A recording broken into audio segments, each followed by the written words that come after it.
And welcome back to the Zone, live here on Comic Frontline. I am Brant. I'm Chris. I am Jay. And this is episode 423 of Zone 4, a live edition, special edition, because we're talking San Diego Comic-Con 2018, all the news that has come out so far. And we thought it'd be fun to just do it a live show and interact with you guys and just kind of bring you into this whole world of Zone 4, which is kind of a subset of Comic Frontline these days. So excited. I'm so happy. We're never on camera for these things. It's kind of weird. and funny, I show you guys, I'm actually watching us on the TV. See, I can never do that. I wanted to check it out. I don't know why. No, I watch you guys on the TV all the time. I just don't like watching myself. Yeah. Funny, the three people who are normally not on camera during Frontline are all on camera for the camera for Zone 4. For a show that's never on camera. Well, for some reason, especially I might have to go off camera if it does it this time, but it's usually only during Frontline Live that I have really bad internet issues. Like, it's not internet, because my internet is still, like, great, because I do it internet check, a speed check, and it's great. It's something is wrong with Google Hangouts, and it's not like me when I open up too many Google is evil. Apple will one day buy Google, and it will be the most evil. No, that's Apple is evil. Google's okay. The running. Apple's evil. It's right there in the logo, dude. A bitten apple. It is. It is. The forbidden fruit. Well, probably not really, but close enough. Hi. This dog, literally, pick a lap, or do you want to? And look at Chris stroking a white animal while he's saying about evil. Like, hey, could you my cat is not a cat. It's cats that are for evil geniuses, not dogs. Dogs are innocent. Dogs are the new cats. Dogs are the new cats. Okay. You want out. I'll always prefer dogs over cats. Heck yeah. Me too. Anyway, before we go too far, because I'm not used to doing this on a video, I should mention we are proud members of the Comics Podcast Network. You can find us each and every episode on comicspodcasts.com. Go check it out. There's tons of cool podcasts over there if you're into podcasts. So hopefully you are. We're already getting questions. Wow. We'll get to questions soon, but obviously. Guys, do you want me to copy the questions so we don't lose any? Sure. Yeah, we can put them in the chat. I mean, our chat and start doing it. Where does this start? I'm gonna go ahead, go, Brad. The only one I've seen is Kenneth Crawley's. Okay. There may be others. I don't know. I'll look up. But anybody who has questions, just at Comic Frontline so I can see it. Yeah. So we'll definitely respond to you guys. And for anybody that's new to Zone 4, we're going to start posting Zone 4, just really a quick sidetrack while we're getting everything together. We're going to start posting Zone 4 on Comic Frontline again each and every week. It'll mostly be an audio format, but we're going to do these live shows every once in a while. So you got that to look forward to. And otherwise, you can check it out on zone4podcast.com, iTunes, Stitcher, etc. Everywhere. Now the questions are pouring in. All right, so before we get to questions, though, we should talk about some news. And Jay's going to kind of take the lead on this because he's been following everything for Frontline. And Chris and I have been out and about. I had at least good news today. So everybody who's on Discord already knows that I had good news today. So. Which one do you want to start with, the media or the comic stuff? Let's mix it in. Let's start with the comic thing. Yeah, and then we'll shift around. All right, this one was low-key San Diego Comic-Con. I'm just going to throw it in because it did launch on Wednesday. It was announced, and it was kind of part of 0 day of Comic-Con, preview night. The Jessica Jones series was announced as a digital comic. So, what do you guys think about that? It's interesting. I mean, this is the second time they've done it, and it's both times it's been a comic that's tied into, well, not tied into, but related to shows they're doing on Netflix. Mm-hmm. That's probably definitely their plan to do it that way. I noticed that the Cloak and Dagger again, because I was posting a question. The Jessica Jones digital series. Okay. Yeah, I noticed that this week, I believe, Cloak and Dagger that originally came out digital like a few weeks ago came out in physical form this week, right? I think so. Yeah, I'm pretty sure it did. So I'm guessing they're going to do the same for Jessica Jones and any other series they do this way. It's going to like debut first. I think Cloak and Dagger has been 2 or 3 issues now digital, and then they came out with the physical. Right. Okay. So I have no problem with that. It's interesting that we're getting all these surprise releases, though. Like, Kurtman did Die. Yeah, and then the Cloak and Dagger was the first one that Marvel did. Now this Jessica Jones. Yep. I haven't read it yet, so I can't comment on the actual story or anything. But I don't have a problem with them doing that. It's weird that they didn't let anybody know about it. I don't understand that unless it's just like, hey, there's this cool extra thing, go check it out. But whatever. Yeah, they really didn't promote this at all. It was like the day before, Tuesday, they sent out just an image that had the teaser of it was like a purplish haze street type thing. It said blind spot, and then it had a camera with police tape on it. Yeah. And Mike Spicerslayer was the one who said, "Oh, that looks like Jessica Jones because of the camera." And you and I were both thinking blind spot from Daredevil. And before you finish your thought, or I finish my thought, or anybody finishes their thought, I forgot to say it, guys. Right. It's not good time. Oh. I'm like, what did you say? You forgot? I was like, we introduced ourselves. You said that because that's normally something that's post. That's normally a post thing. Yeah. It's just something that we always do in Zone 4, and because we're on video, I'm just thrown. I'm doing everything backwards. But yeah. So yeah, Mike Spicerslayer called it right away when he saw the camera. It was like, it's Jessica Jones. And so what do you think, Chris? Honestly, I'm not interested in reading a digital Jessica Jones series, but it is funny that Marvel always finds a way to put a comic out right as a movie, TV show, or Netflix series pops up, like you guys were saying. I'm waiting. Eventually, it's going to go physical. More than likely a trade, at least. Well, I mean, you're not that interested in Jessica Jones anyway. You didn't read the last series. Exactly. It's interesting. Our first reaction collectively as Frontline, as we were talking about it, was it's really weird. It went from an ongoing physical series to a digital mini-series. But I think that was by design because again it's tied into these shows. Has anybody written Jessica Jones outside of Bendis? No, not until now. So this is the first time. Yeah, because even when she was in New Avengers, he was writing that. So. He low-key created her in a way because she was a character that was in Peter's in Spider-Man. There was a character named Jessica Jones, I think. I think that was her last name too.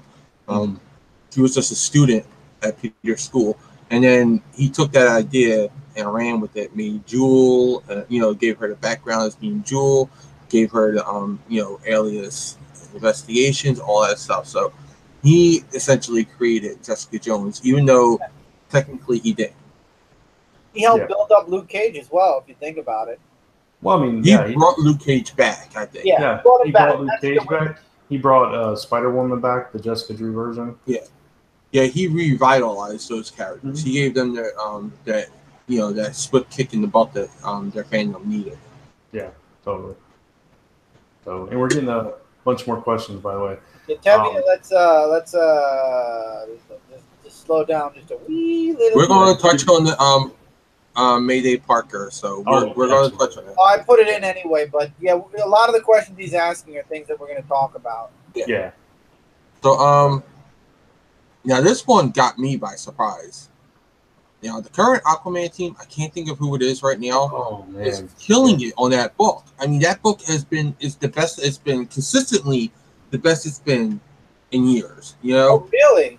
Oh, now I feel bad. I haven't been reading it. Oh yeah, it's been great. Like consistently, each and every month, it is a good book. Since what issue?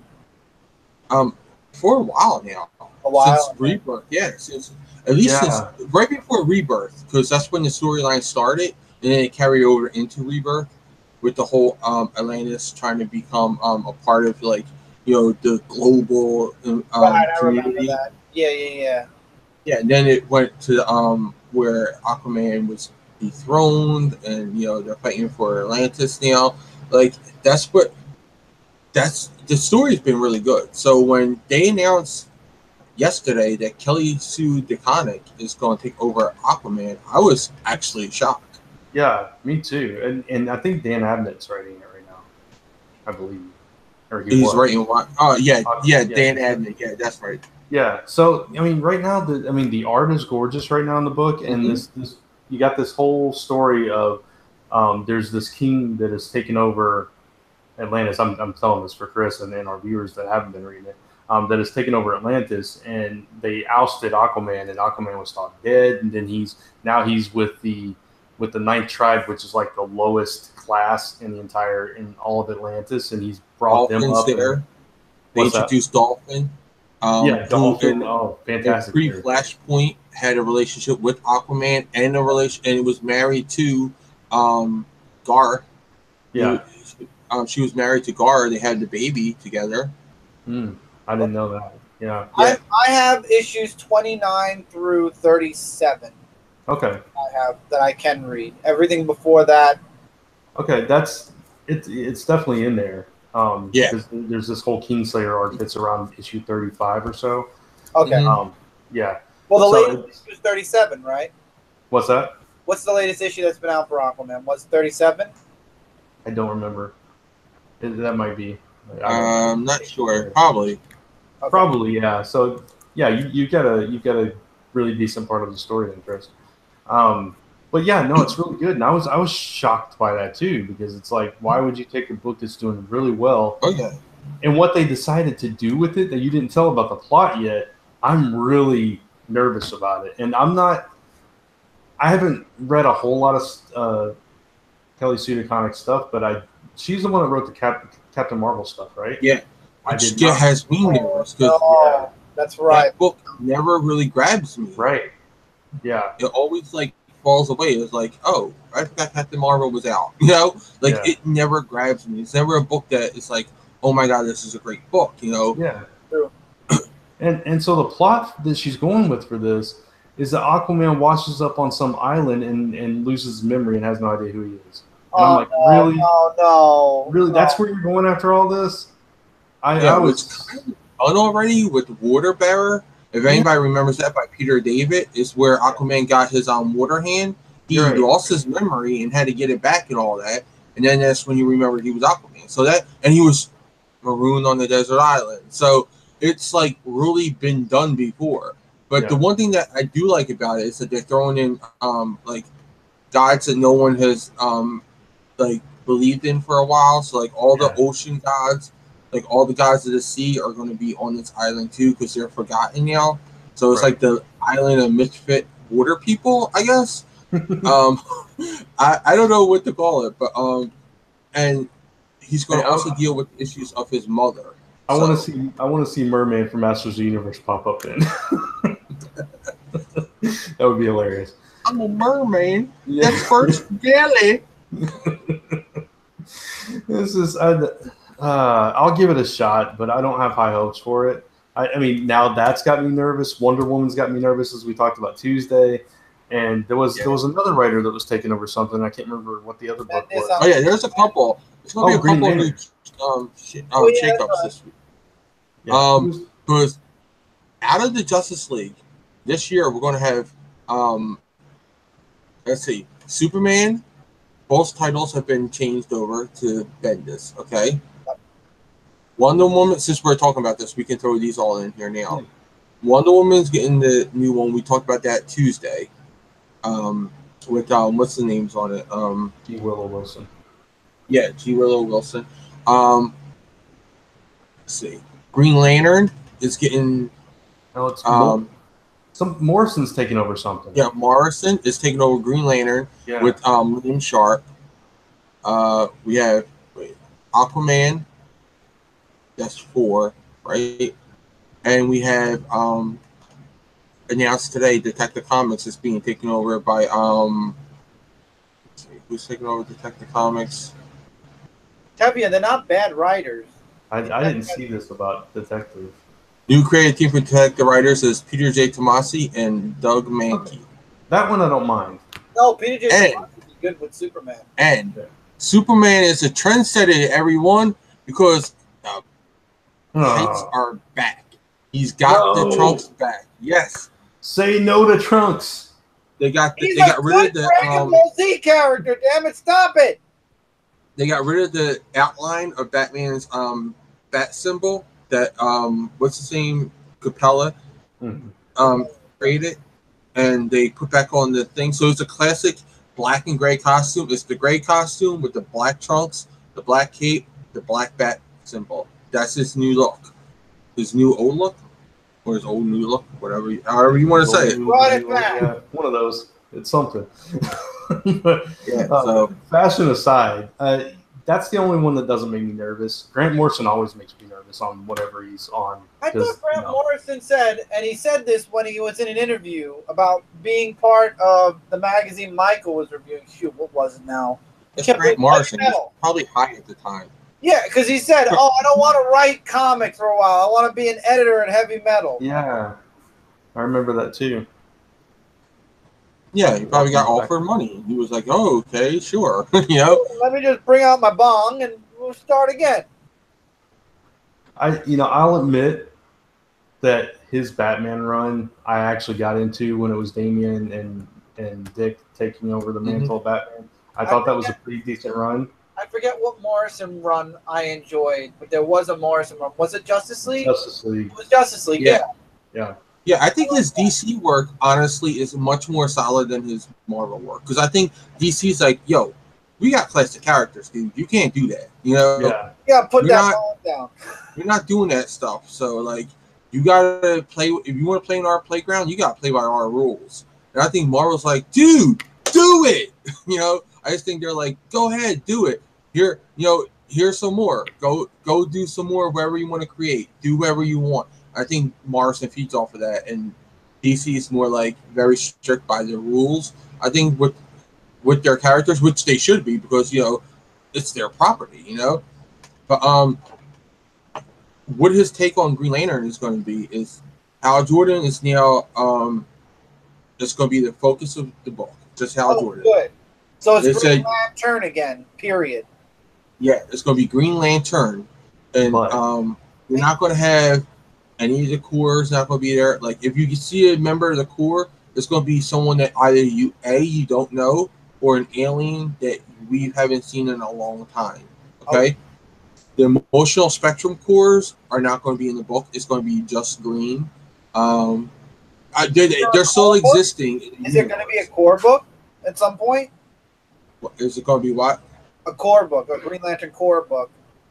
No, it's just him. That's what I'm saying. Like, if you see members of the Corps, like, because he's going to be in space, so, like, say if he bumps into another Green Lantern somewhere. Oh, no. I mean another book. Will there be another Green Lantern? Oh, Green Lanterns, we have not heard about being canceled or anything. This is supposed to be after Hal Jordan and Green Lantern Corps. So maybe Green Lanterns would get rebooted some way with, all of the Green Lanterns in there, because it's just called Green Lanterns. It's not called, Simon and Jessica. It's not Simon and Jessica Green Lanterns. This is just Green Lanterns, so they can add as many as they want. But they said expect to see stuff like if you're going to see another Lantern, it's going to be someone either A, you've never seen before, or B, someone you have not seen in a very, very long time. So it's going to be someone like obscure. That's what they're going to play with.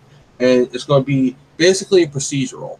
Hal Jordan is a space cop, and even the Guardians are going to just be like the chiefs of police that are back on Mogo, which is going to be like the police headquarters. Like, it's going to be like that. So it's very much playing off of just Hal being Hal. It says, this is just his story. They're really paring it back down to the way it used to be in the Silver Age. Good. It should be that way. But isn't there like a twist to this plot? Oh, no, don't say that, Fran. I don't think there's actually a twist. The only thing that they said was in the very beginning of the arc, they're going to have like a familiar scene. Green Lantern crashes on Earth, dying, hands Hal the lantern. And the twist is he's not getting new power or anything. Is that he was prison transport, and he has 3 of the deadliest criminals in the universe was taking him to trial when he crashed. So now they're on Earth, and the first arc is Hal having to go find those 3 criminals to bring them to justice again. Okay, I must have misheard. Got some misinformation. Yeah, that's the twist that they said. It's because it's going to. People are going to think it's one thing when you first see it. This is a flat. This throwback to Hal's origin, but they're going to throw in that little change where it's going to be. There's a criminal in there that Hal has to go catch all the criminals that were escaped. So, okay, I'm cool with that. For some reason I got the impression that he was the criminal or something, and he was like going to be a bad boy. No, but they did say he's got lives on other planets, so that's something that I'm worried about, because I don't want him to have a girlfriend in that report, or I don't want him to have kids on planet Zizel and another family over on planet Exel. I don't want that. I don't want Hal to be that guy who's has 6 different families on 6 different planets. Right.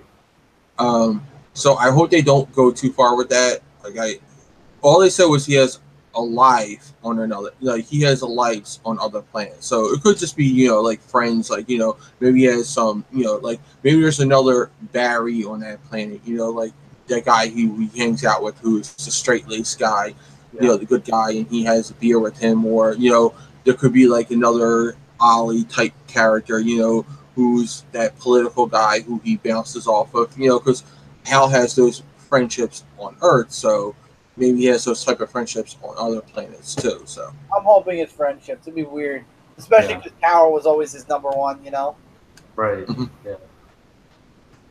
So, okay, I feel a little better about that one, but still, Morrison gives me pause, but we'll see. Morrison makes me worry, and I liked his Justice League run. So honestly, I'm still worried. Yeah, he's hit or miss with me. Yeah, me too. But I'm sorry, New X-Men has left a bad taste in my mouth. Yeah, very much so with me too. Yeah. To this day. To this day. And we finally got resolution with it somewhat with Jean Grey coming back. That we're finally starting to get rid of his influence. Mm-hmm. But another thing I mentioned was also Peter J. Tomasi and Doug Mahnke. Now, not much is known about this. They're going to be taking over with 944, and they're supposed to be running all the way through 1000. So, wait, you mean 994 or it have to be 944. Okay, 44. Yeah, I think that's what they said. 944. 984 came out last week. Yeah, how? So, maybe I don't know. Maybe. I don't know, because the article I think said 944, or maybe it is 994. I don't know, but they'll be taking over soon, so probably before that. 94 then, yeah. Yeah. Yeah. So they'll be taking over soon. Yeah. But not much is known about their arc yet, and again, all we know is for sure is that he does have the tights back. The trunks, he does have them back. Oh, well, even on the cover of that, Brad's like, on that cover, he has the costume on. He has the and he also on Crisis, Heroes in Crisis. He has that costume on there too. So it's going to be a line-wide thing. I just looked it up. It's 994. 994. Okay. So 10 more issues he's taking over. So basically, the Black Lightning story is approximately going to be about 10 issues-ish, give or take. Unless they do some filler stuff, yeah. Yeah, probably be another arc. They probably will, thinking about it now, yeah. All right. Any other thoughts on those? Because that's like 5 of the big Justice League characters being redone, creative teams. You have 5 of the main Justice League founding fathers. 5 of the Justice League founding members. You got Aquaman, Wonder Woman, Superman, Batman, Green Lantern. Flash, I know Joshua Williamson said today, you got to pry that out of my cold dead hand to get me. Okay, so he's staying on it? Okay. Yeah. He said today. He seems like he has a long-run plan with Flash. Yeah. I honestly hope... I'm sorry, Chris. No. That's it. I doubt they'll take him off because he looks like he has a long-run plan. I honestly hope though, and I know Jay, you like it, but I honestly hope they get a new artist on the book. Well, Howard Porter is on for at least a little while longer. Okay. He's going to be doing an arc that's supposed to be very emotional. So it's going to be tugging at heartstrings. So yeah, that's going to be in effect. So, but the other one would be Martian Manhunter, who does have a series right now. Right. So out of the 6 members of the 7 who have have comic book series right now. Something's going on with John Jones. From what we well, that's only a Superman. Yeah. And again, me and Brant are agreeing on this. That what about what's going on in Titans? What about what's going on in Titans with Miss Martian? Well, that was just the Justice League putting somebody in there that they wanted them to answer to. Yeah, and that's Miss Martian. I think the writer doesn't get her because they're making her a little, like she's different. She should be more naive. That whole book, they're getting a little bit off. Yeah, Miss Martian should be what Teen Titans, the animated series, Starfire was. That's who she's like modeled after. It should be like that. I don't know. I'm with Brand. I'm starting to fall off of Titans fast. I didn't like the way that they're going with Donna Troy either. She's like blood hungry now, and I don't. It's like she's the counterpart to Avengers She-Hulk right now. I can't. I don't like it. Yeah, I'm not liking that much either. So, all right. It's crazy. I guess it makes sense if you're going to do a creative overhaul. You do it on all your main books, but it's weird when all some at of once, them are going, though. Yeah, I was like, all at once. Wow. And some of them are going really well right now. They don't really need that, but whatever. That's our opinion.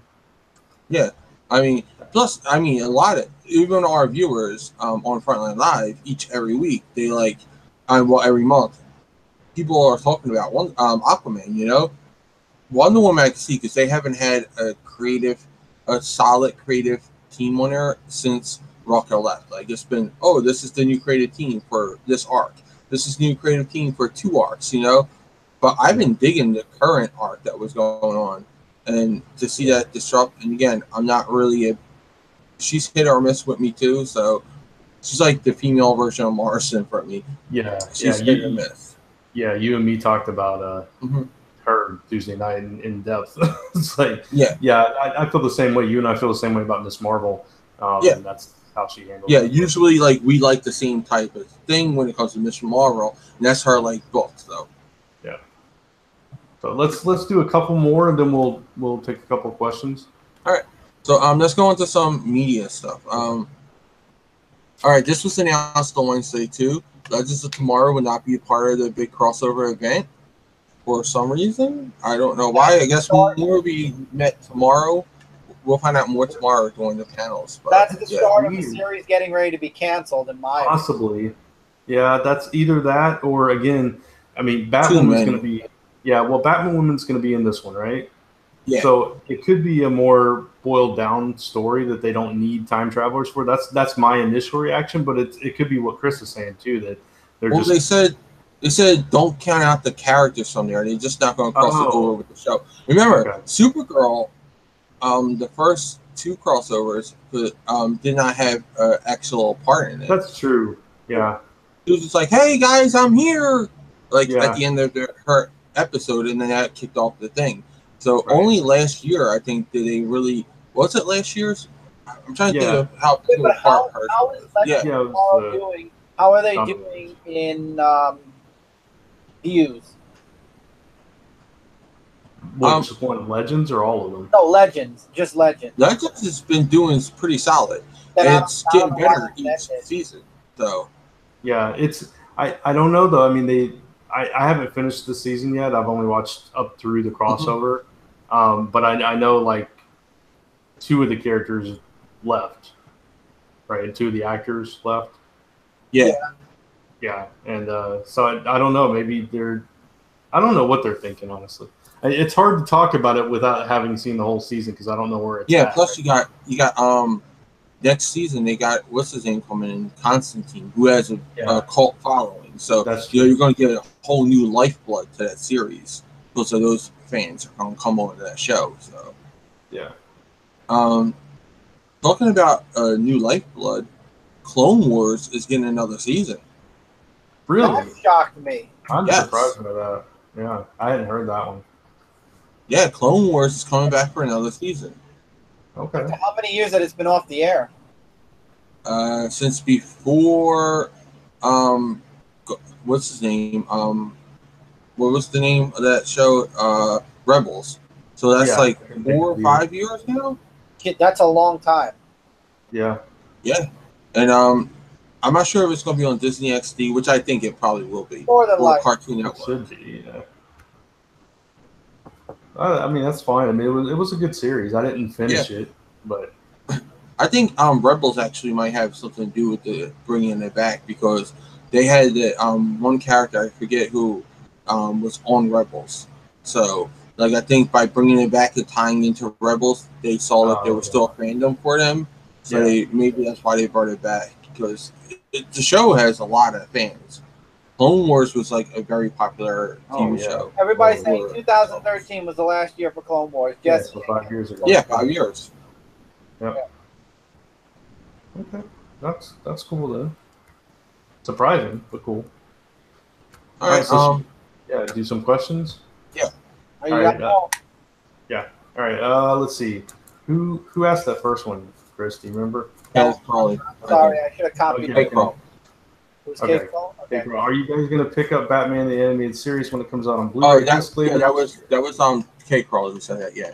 Okay. He said he already pre-ordered his copy at Amazon, and that's a different question. Okay. Or is that the same question? Are you guys excited for Scott? No, it's different. Yeah, that's different. Okay. So, Batman the Animated Series on Blu-ray, I'm definitely wanting to get it. Yeah. I don't know about you guys. I missed the DVD run, so yeah. I don't have the DVDs anymore. Yeah. Is it the full run, or is it just going by season again? It's the entire series, I think. Yeah, I think it's the entire series being there, and I'm going to get it. Wow. Yeah. I think maybe I did pre-order it already. I'm not sure. I know I pre-ordered a couple of things, but yeah, I'm going to be getting that, and I also pre-order something that I will talk about later, where Batman the Animated Series will be on that too. Oh, okay. So I'll get double the Batman pre-orders. Yeah, we'll definitely talk about that. Yeah. All right. Somebody asked, I don't know who asked this one, but are you guys excited for Scott Snyder DC crossover in 2019? I don't know what this is. I didn't hear about this. I didn't hear about that either. Let me double check so I know. None of us heard about this. No, I did hear something about it. I'm trying to double check so I know my facts before I say it. So let me get this real fast. I know he's also doing a the Batman Who Laughs mini series. So that's coming out. Okay. I just found a CBR article about it. Let's see. Oh, Kenneth says we'll know more about it tomorrow. Yeah, because it's on Amazon. What he said about it, Snyder? He said everything is coming back. We want to pay it forward.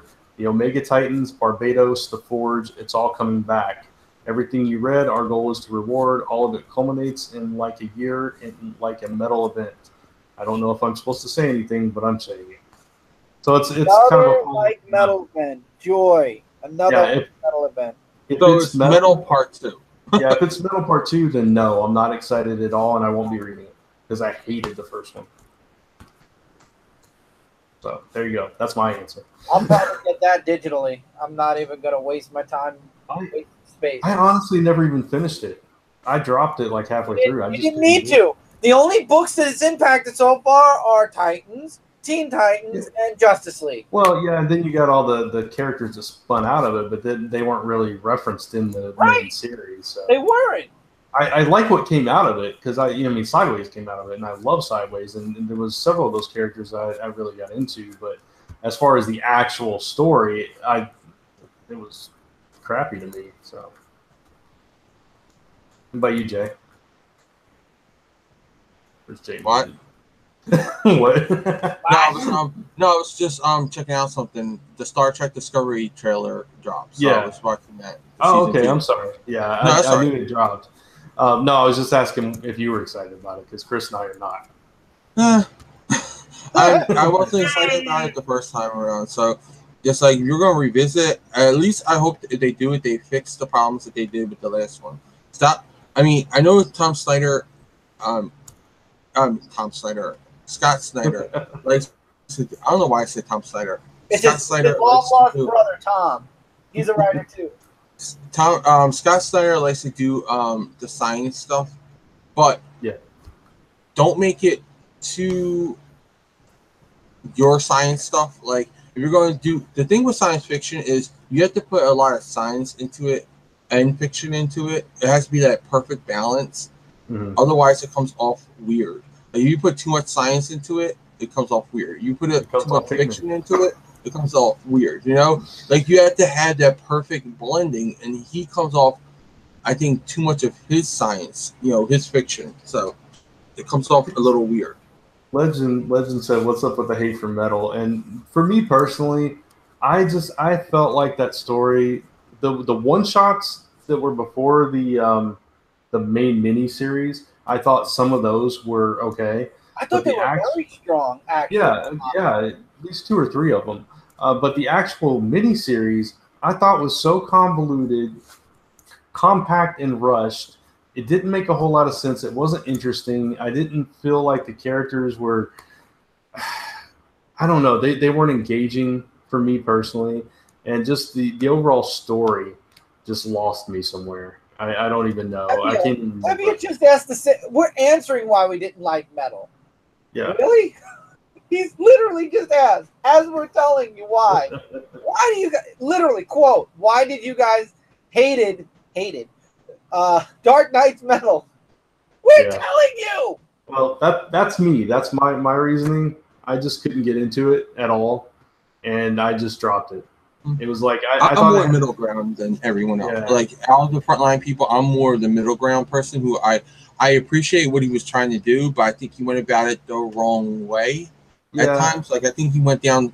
It's like he went on a thought path, and then he like deviated from it, and then he came back, and then he deviated from it. Like that's how he kind of writes sometimes. Like he goes off of his path sometimes. And to me, honestly, it also felt like, hey, Stranger Things did this really cool thing with the upside down. I'll just do that, only universe wide. That's how it works.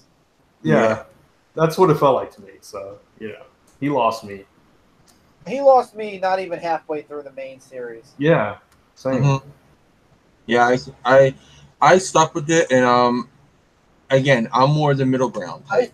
I stuck with it, but I was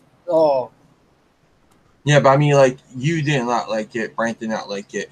I don't think Kat or Mike liked it either. I think I was the only one that was like kind of like it's not bad, but it's not great. You know, he has done better.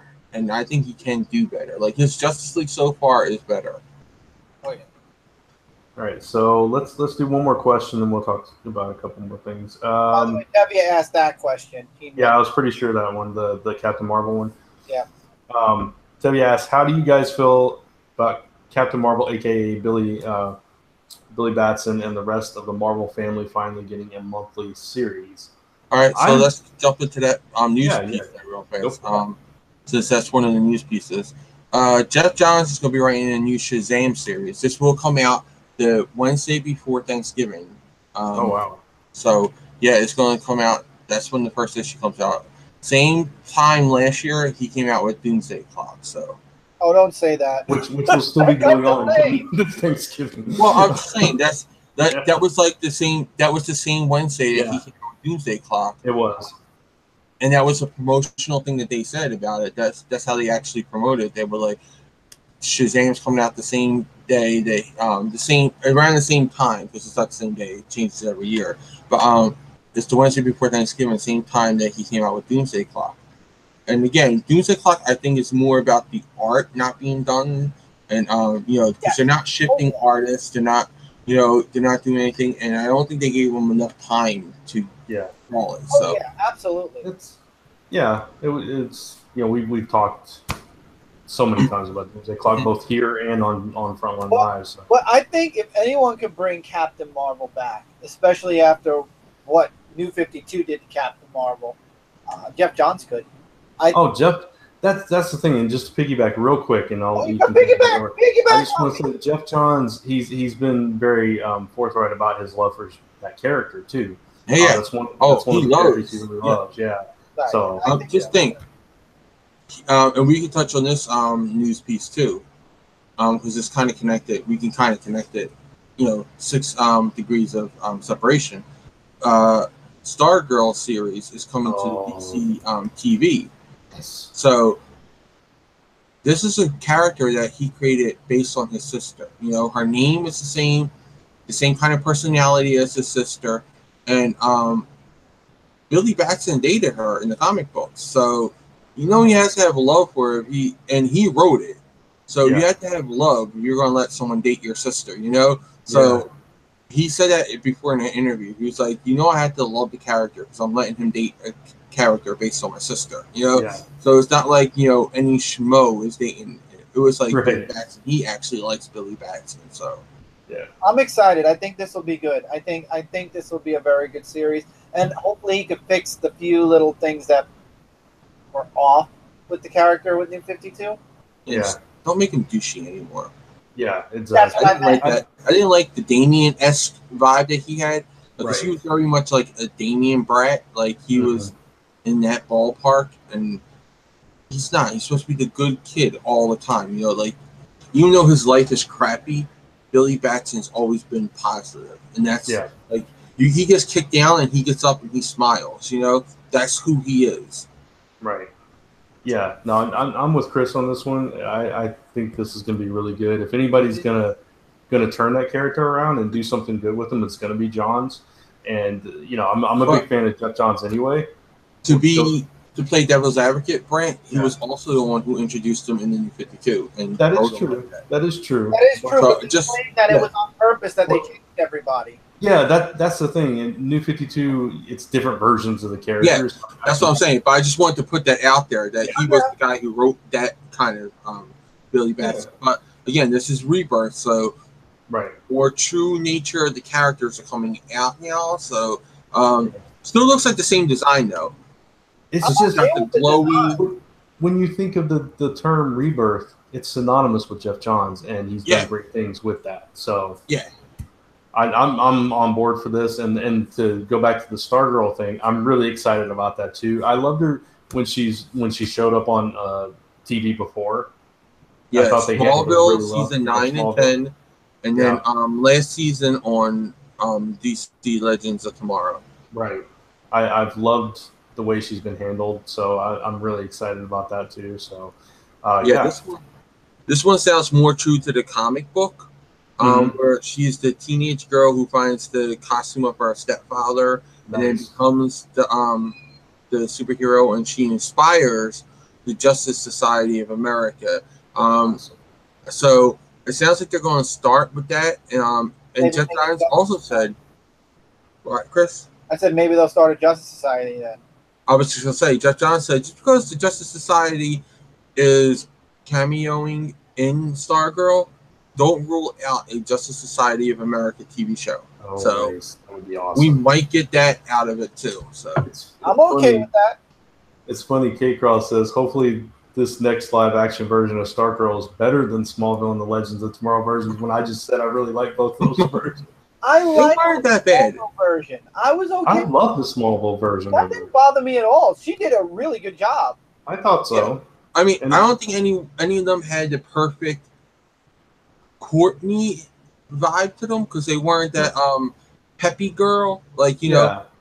But I think they were both well done. They weren't like, oh my god, they did that. It wasn't Man of Steel, okay? No, it wasn't a Man of Steel version of the character. It was like for a one-off because you knew it was just going to be a limited thing. For a one-off, it was like this really cool cameo by this character that we know from the comics that I'm a fan of, and I thought even if it wasn't dead on, I still think they did her justice. And Jeff Johns wrote the one with her in it for Absolute Justice.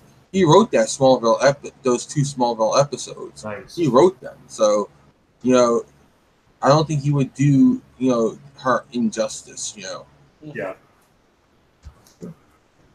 All right. So, what next? How about some TMNT stuff? I'm going to give you one comic, one TV, okay?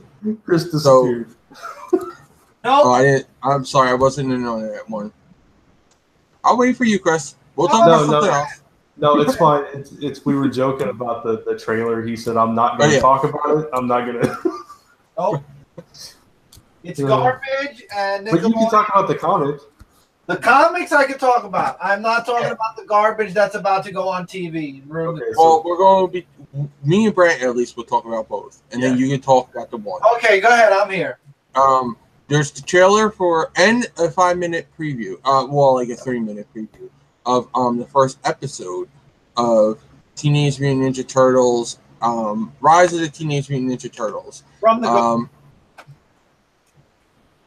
and Chris doesn't like. I don't know. From the garbage. Rise from the garbage. Okay.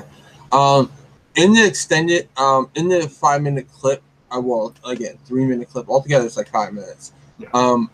We see the Ninja Turtles get their new weapons, which are mystical. These are mystical weapons. Donnie's, I know, can like morph. It looks like a trident almost, and then he like shoots it across the like from one rooftop to another rooftop all the way over, and a rope shoots out of it, and then he like clutches the other one onto the building behind him, and they all slide down. You think they're going to bust these guys who are up on another rooftop, and you're in their path, and you're like, opening up a suitcase full of money or whatever, and you're like, ha ha ha, typical mobster stuff. Mm-hmm. But no, they're going past them so they can drop into a pool on the top of a roof. Yeah. And they all drop into the pool and knock all the water out. And April's like, yeah, you guys totally rock. And I was like, not my thing. and they went down the rope really slowly too. It just kind of like it was like this all train wreck. It was all hyped up, and it's like and then it's splash. It was okay. I don't think it was an abomination like Chris thinks. I think if you're going into that expecting any version of the Turtles that you know and love, you'll be disappointed. If you go into this saying, "Hey, here's this new cool cartoon that my younger siblings or my kids can watch," then it might be cool. It's not for me either. It's not my thing, but I can appreciate what they're trying to do with it, I guess. They're trying to revitalize it for a new generation. It's a more modern kind of style, both in the animation and in the storytelling. The over the top humor. It's very Teen Titans Go-ish like that. But yeah, it's not my thing. Yeah, I would say the Teen Titans Go-ish. Chris is banging his head on the wall now. It's such garbage, though. I mean, I'm sorry. To you, as a huge TNT fan, I want to be so positive. I really do want to say, yes, the next generation is going to love it. No, it's garbage. The next generation should watch anything but this. Shoot, watch the Nickelodeon 3D one. Don't watch this garbage. The Nickelodeon one's not that bad, Chris. Honestly, the one that was just out. I know it's pretty good. I actually picked up some stuff from the comic books from the stuff. So do I have it with me handy to show? Yeah, I have it. The one that's I have one of the DVDs. That's the one I got and watched. I'm okay. I was okay with that. And then they freaking did this. Go back to the 3D one. I don't care. This is just such garbage. Yeah, it's different. It's garbage. That's the nicest thing I can say about it. That's the nicest, most positive thing I can say about it. I can't even be positive. Forgive me. I can't. Look, Chris, I understand. I'm a huge TMNT fan from back in the day. I love the original cartoon, more so than the original comics because I never read the actual original run. But I'm a classic TMNT fan too. I get it. I understand. I'm just trying to say for a new generation, I can understand the reasoning. Yeah, I have all those too. I understand. I'm just saying. You can understand all you want. No, it's not right. Oh. Scotty said Samurai Jack style. It is, yeah. I guess I can see that. It's a little bit. Like Samurai Jack. It's a little weird. Bad. It's just weird, I think. But yeah. The voice acting was totally different than what you would expect. And again, you're changing out roles too, because Leonardo's the brash, impulsive one. There's where my problems are starting, right there. Yeah, Raph is the leader. Like, no, like the song says it all. Leonardo leads, Donatello does machines. Raphael is cool but rude, and Michelangelo is the party dude. That's all you need to know. You don't mess with it. Yeah, you can't change the core personalities of the turtles. That's when you really lose me. Yeah, that's what my problem is when they change that. Like, that is my problem with it. But now onto something that Chris might like is Ninja Turtles has a new mini series coming out. It's going to be a limited series. I'm not sure how many issues. It's called Teenage Mutant Ninja Turtles Shredder in Hell. That's wrong. And they're going to be exploring. That's wrong. No, I was. No, not that. Just thinking about the macro series. I thought he was talking about the macro series that was announced, and he's talking about Shredder in Hell. I didn't know about that. I knew about the macro. Yeah, Shredder and Chris was like, that's wrong. No, that's wrong. I was thinking of the wrong series, but that sounds interesting. Yeah, Shredder in Hell is going to be. It's going to explore the more. It's going to explore the myths of the Ninja Turtles. Like lore. So we're gonna see more of the darker side of it and all that. So it sounds interesting. The comic does. I'm interested because they did kill Shredder, so I think this might be their way of starting to bring him back. Possibly, this could all be leading to 100. Every miniseries has led to a point. Yeah, they said they are working on to 100. They did say that at the TMNT panel. They did say that they're building up to the milestone 100 issue, but they're not going to let that control how they work in their stuff. Yes. So, yeah. But I'm sure they're bringing Shredder back. I think that's why the whole Shredder in Hell, we had so long without him. Now it's like, well, you can't keep Shredder dead because he's one of the beloved arch nemesis of the Turtles. So you got to bring him back. Nemesis. I'm waiting for Baxter Stockman to turn into the Fly. Yeah, long overdue for that. Yeah. All right. So that was the TMNT stuff because I knew Chris did not want to talk about the one, but he would like to talk about the other one. So we talked about the. It's going to be interesting to see Shredder in Hell. I'm looking forward. That's news to me, so I'm looking forward to that. All right. I'm just like, yeah, whatever. You want to touch on some of the Marvel stuff? Let's get into some of the nitty-gritty stuff for the Spider-Geddon stuff, okay? So this is all Spider-Geddon related stuff except for the one. Okay. So Superior Terry, you're Octopus. the answer here. Yeah, Terry, watch you don't bust the gasket somewhere. But some of it might piss you off because for October, they're going to be launching a Superior Octopus title by Crystal Gage and Mike Hawthorne. That's wrong, though. I think Dan Slott should write it because he's the one that created. Dan Slott's already on 2 books. You want him back on Spider-Man? No, related titles. I think that he would have the best voice for Superior Octopus, though, since he wrote the Superior Spider-Man. Well, Crystal Gage wrote him, helped write him in what's the name? In Spider-Verse. Yeah, Spider-Verse. So okay, he at least has affiliation with him somewhere. Yeah. And you can't say because a character someone created them, they had to always write them. Oh no, then I should have to say the same thing about Jessica Jones, of course. But I'm going to kind of contradict myself in a little bit when I say something about something else. So keep that in mind. I'm totally going to be a hypocrite and contradict myself. I'm saying that right now. But the reason why I say no to him is because he's got 2 other books on his hands. Major titles. He has Tony Stark, Iron Man, and he has Fantastic Four coming up. So that's why I said no. I don't want to stretch too thin to where Iron Man so far is good. Yeah, I don't want that to suffer, and I don't want the Fantastic Four to suffer. So that's why I'm like, I'm okay with someone else writing them. You know, if he only had one comic book, I would say okay, let him. Yeah, he should do Superior Octopus, but he already has two. I don't want to stretch him too thin because the writers, you know, especially at Marvel, they tend to get wibbly wobbly at their two titles. Like, I don't know why, but they do. And you know, I want him on the top of his game. So, and he seems to be working in his zone when he has two books. Right. I agree. All right. We also have the new Spider-Gwen book. It's going to come out. Yeah, it's going to come out of what's the name? Spider-Geddon. Spider-Geddon. Yeah. And her title is going to be called Spider-Gwen Ghost Spider. Oh, yeah, that's what it was. Ghost Spider. In the comic book, her name is going to be Ghost Spider. Which is good because it follows the cartoon.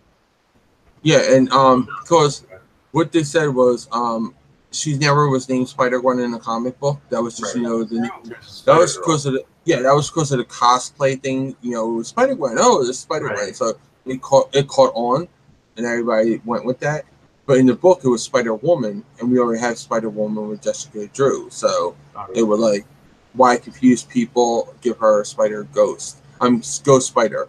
And it's going to be written by Sheenan McGuire and illustrated by Rosie Campy. So I'm not familiar with either one. Yeah, I'm not either. So like they're not big names on my board. So let's see. Is that going to be in the 616? They didn't say, but I don't think so. Like they didn't say it's going to be. They said it's going to spring out of Spider-Geddon. We don't know much details on it. Right? If it's not in the Spider-Gwen, if they trap Spider-Gwen like they did Miles in the 616, if it's not in the 616, I probably won't read it just because I haven't followed any of that stuff. I tried to get into it, but when she was talking to that imaginary pig, I couldn't get into it. I know it's Spider-Ham. I'm just saying. But it was her imaginary version of Spider-Ham. Right. The imaginary version. She has delusions of Spider-Ham talking to her. That was just too weird for me. So I just. I can see that. All right, another thing that's coming out of it is Spider-Girl Mini. And this is where I'm going to get hypocritical. Okay. Jody Hauser and Andres Ginlett is going to be writing this. It's going to pit the three Spider-Girls against the Inheritors. I personally think the creator should write this. On Mayday. You know? I agree. Just because... Go ahead, Brant. No, go ahead. Finish your thought.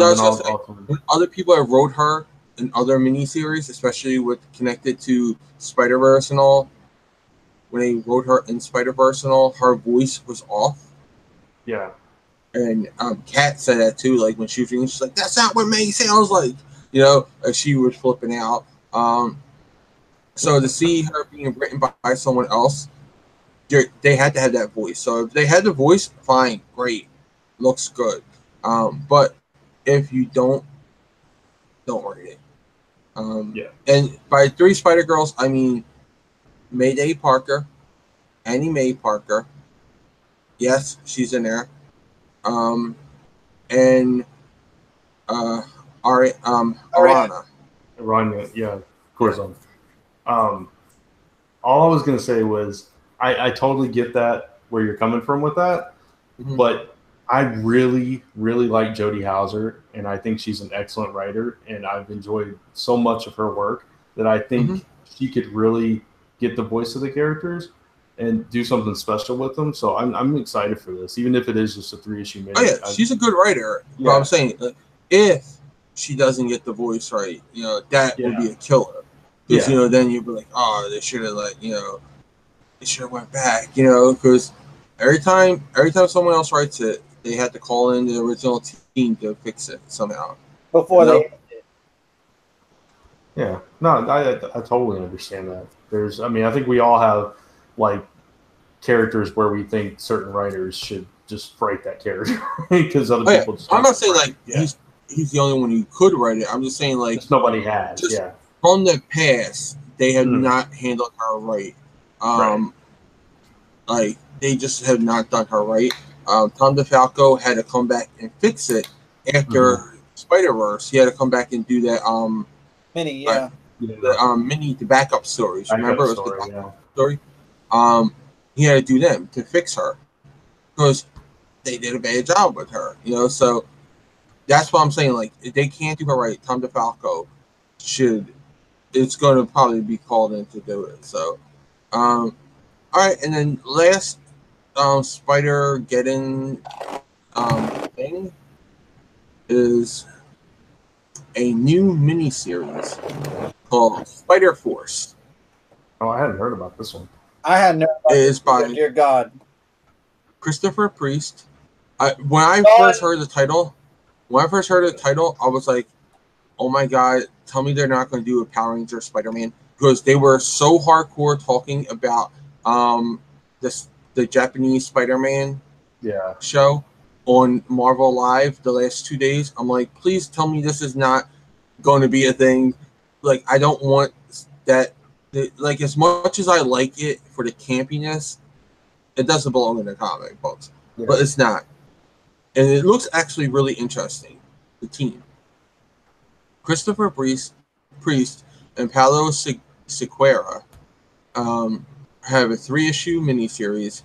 It's going to be Kane, Jessica Drew from the 616, Ashley Barton from Old Man Logan, and 2 new Spider-Verse characters. Astro Spider, which is essentially Spider-Man in a spacesuit.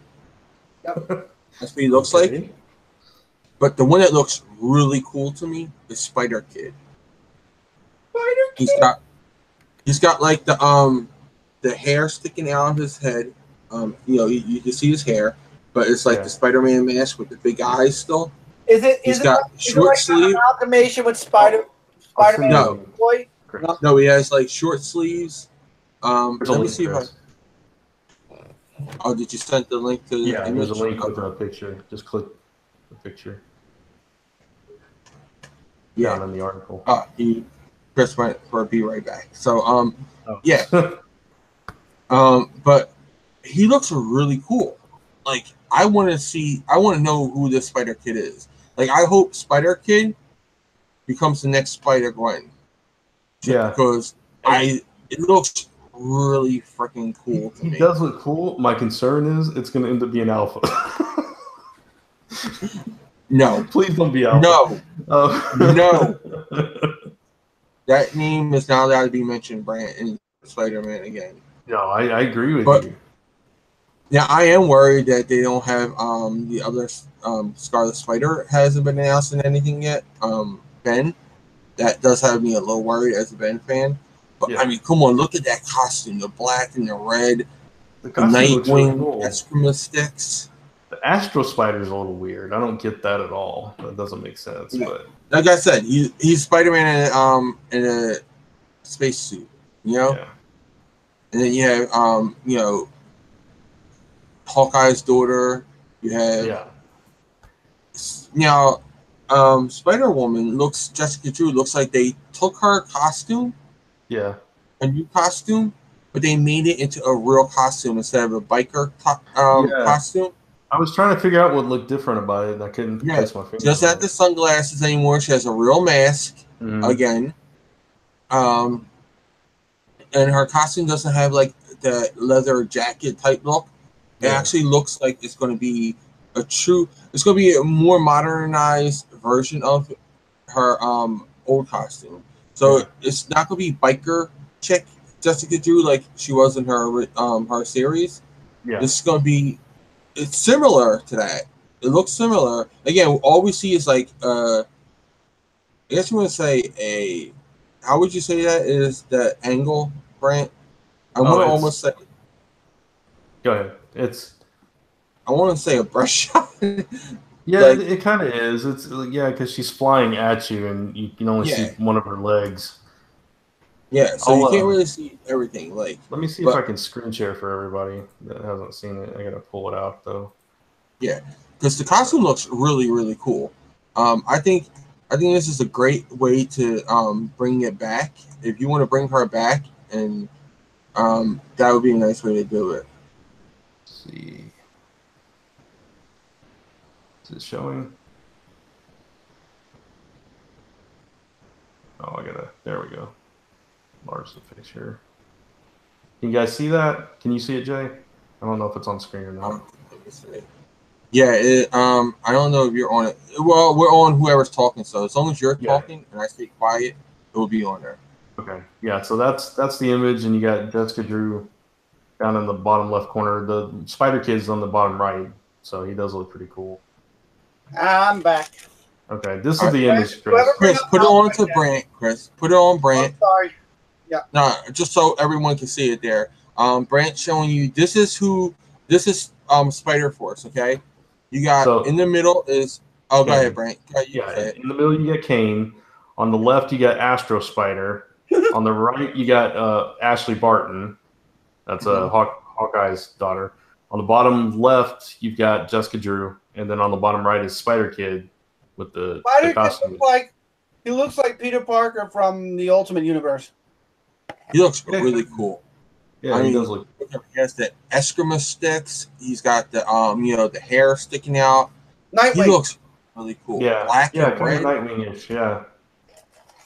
So. By the way, Zone 4 Spirit. Cheez-Its, bacon flavored.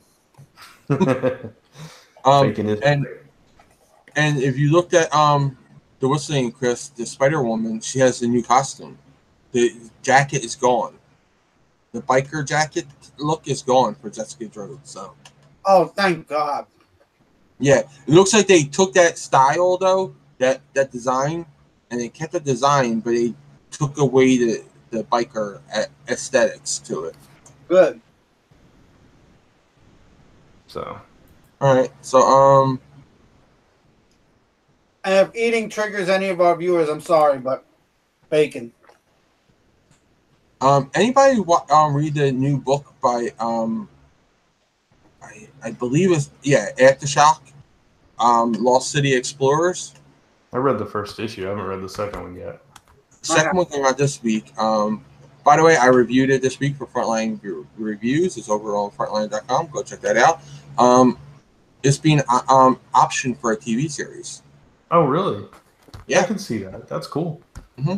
I said that I think in my first review, or maybe it was in a tweet to the creator or something, that I could totally see this working as a TV show. Like it has that Stargate vibe to it. Yeah. So. Yeah, totally. I'm excited about that. Better week for Aftershock this week than last week. That's good. You want to take a couple more questions? Let's do it. Yeah, okay. I think we got a couple.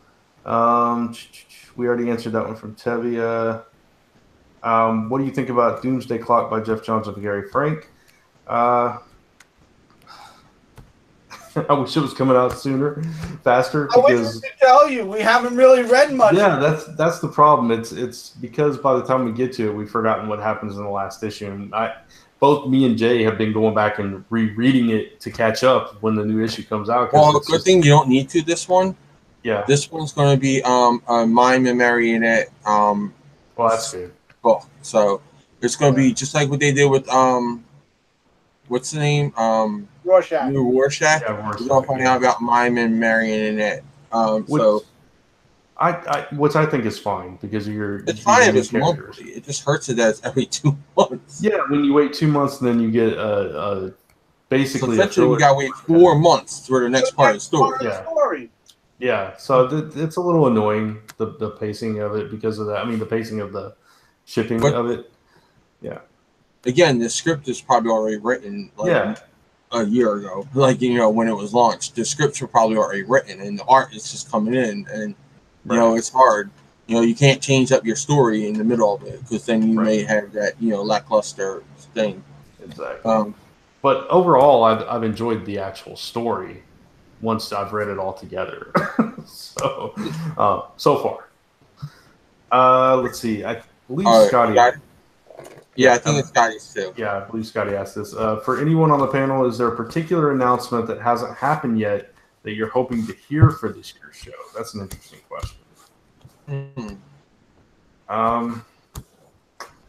Man, I don't know, because like they've already done major stuff with like all the major characters, right? Yeah.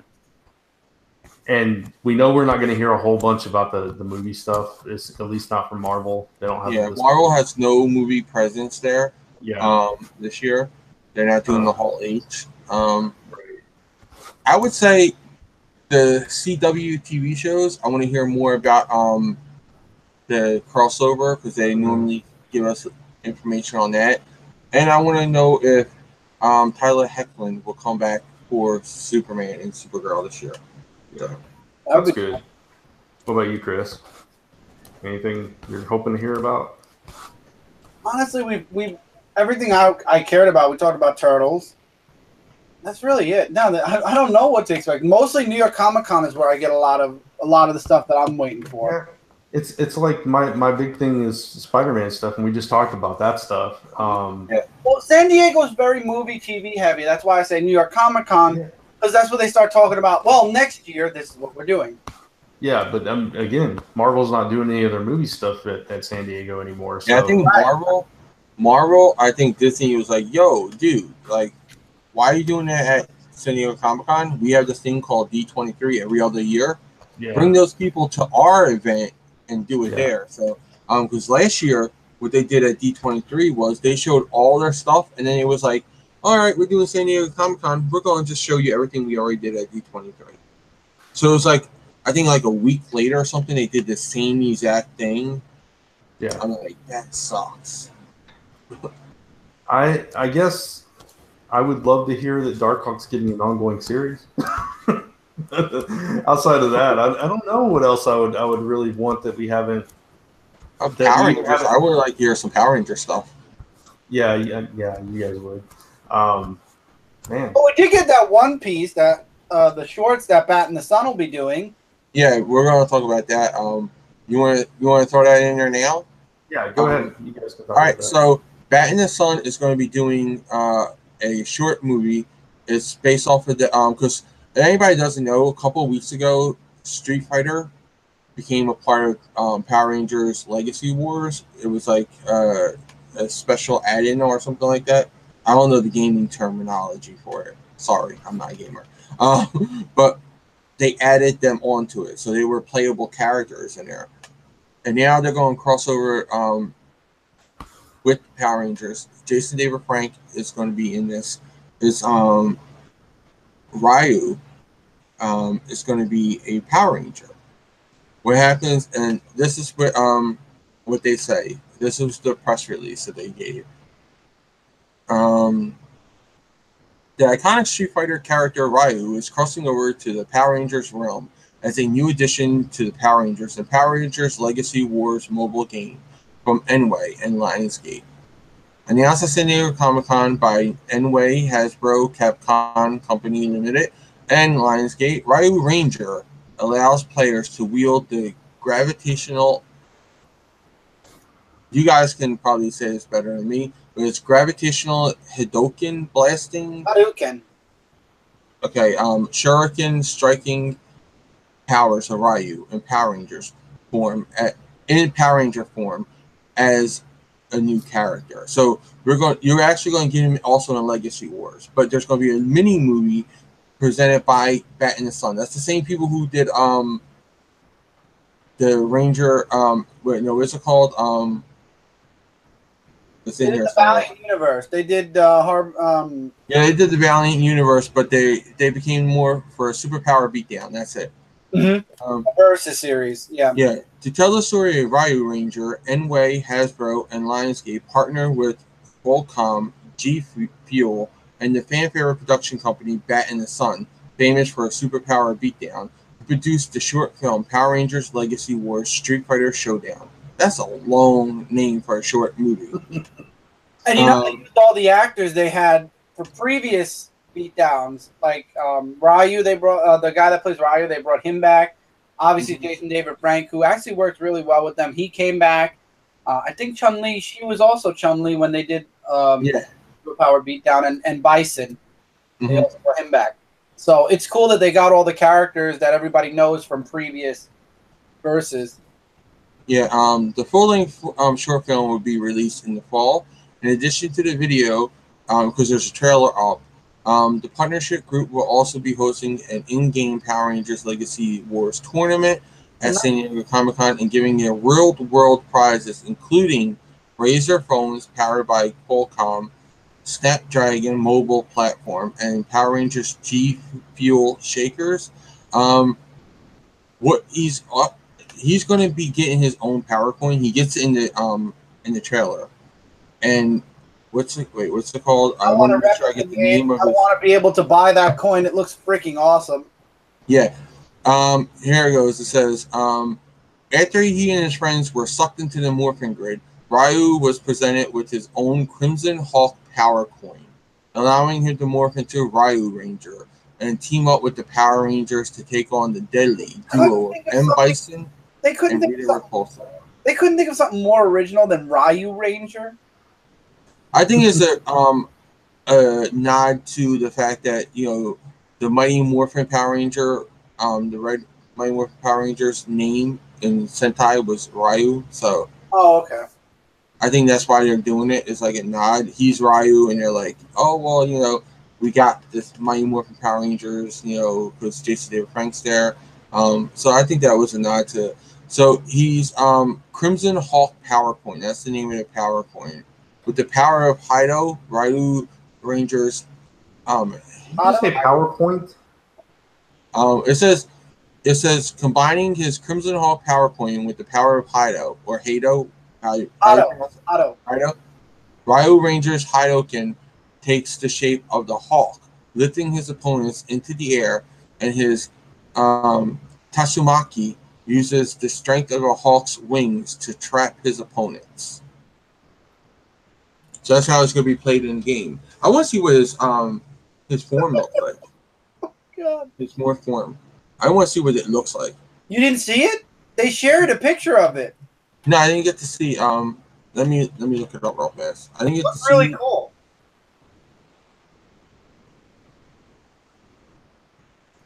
I didn't really get to pay attention to the name, the images too much. So I seen the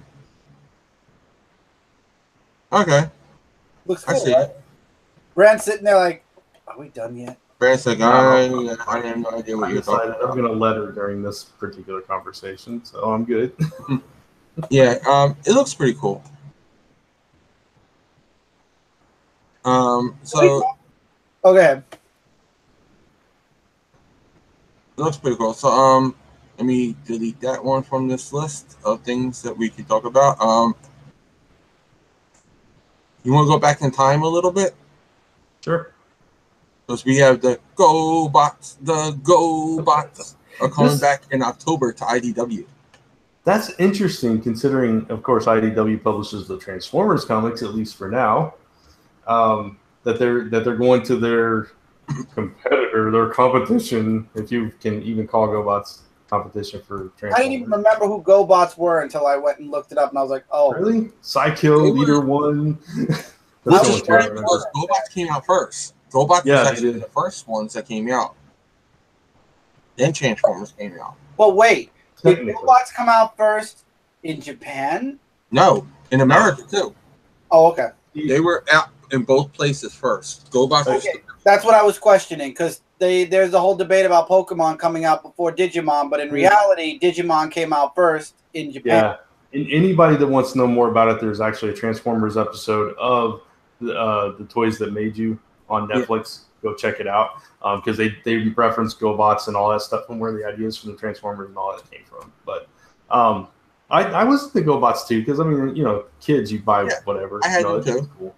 I had the toys. I watched there was a cartoon TV movie I think they even made. There was it was a cartoon too. It was a cartoon series each week. Yep. I liked Psykill, but the toys were so much crap compared to the Transformers one. Honestly, I think it's because they were smaller scale. Because they were like the big ones were like this big, where the big Transformers were like this big. So it was that, and it was also it was only like it was. If you want to put it in terms of today's world, it was like not the Hasbro, the play school versions of the Transformers. You know, for little kids, you're like 1, 2, it's transformed. Yep. Where Transformers was, GoBots were like that. They were like 1, 2, transformed. You know, like literally one of them might be just squeezing the size of a car, and that's it. Like that's all you had to do to transform it. Just pretty much squeezing the arms, or if it was already a car, you just pulled out the arms. That was it. Yeah. You stood it up and you pulled out the arms, and that was the transformation. Yeah. Where Transformers was a little bit more complicated. Not much back then, because even Optimus Prime was very simple back then. You know, you just folded a couple pieces in and you bent them. That was it. But as a nostalgic thing, if it's like a miniseries, which I assume is a miniseries, I'd be into it just because, you know, it's part of my childhood too. GoBots. I don't think I could get behind these characters long term.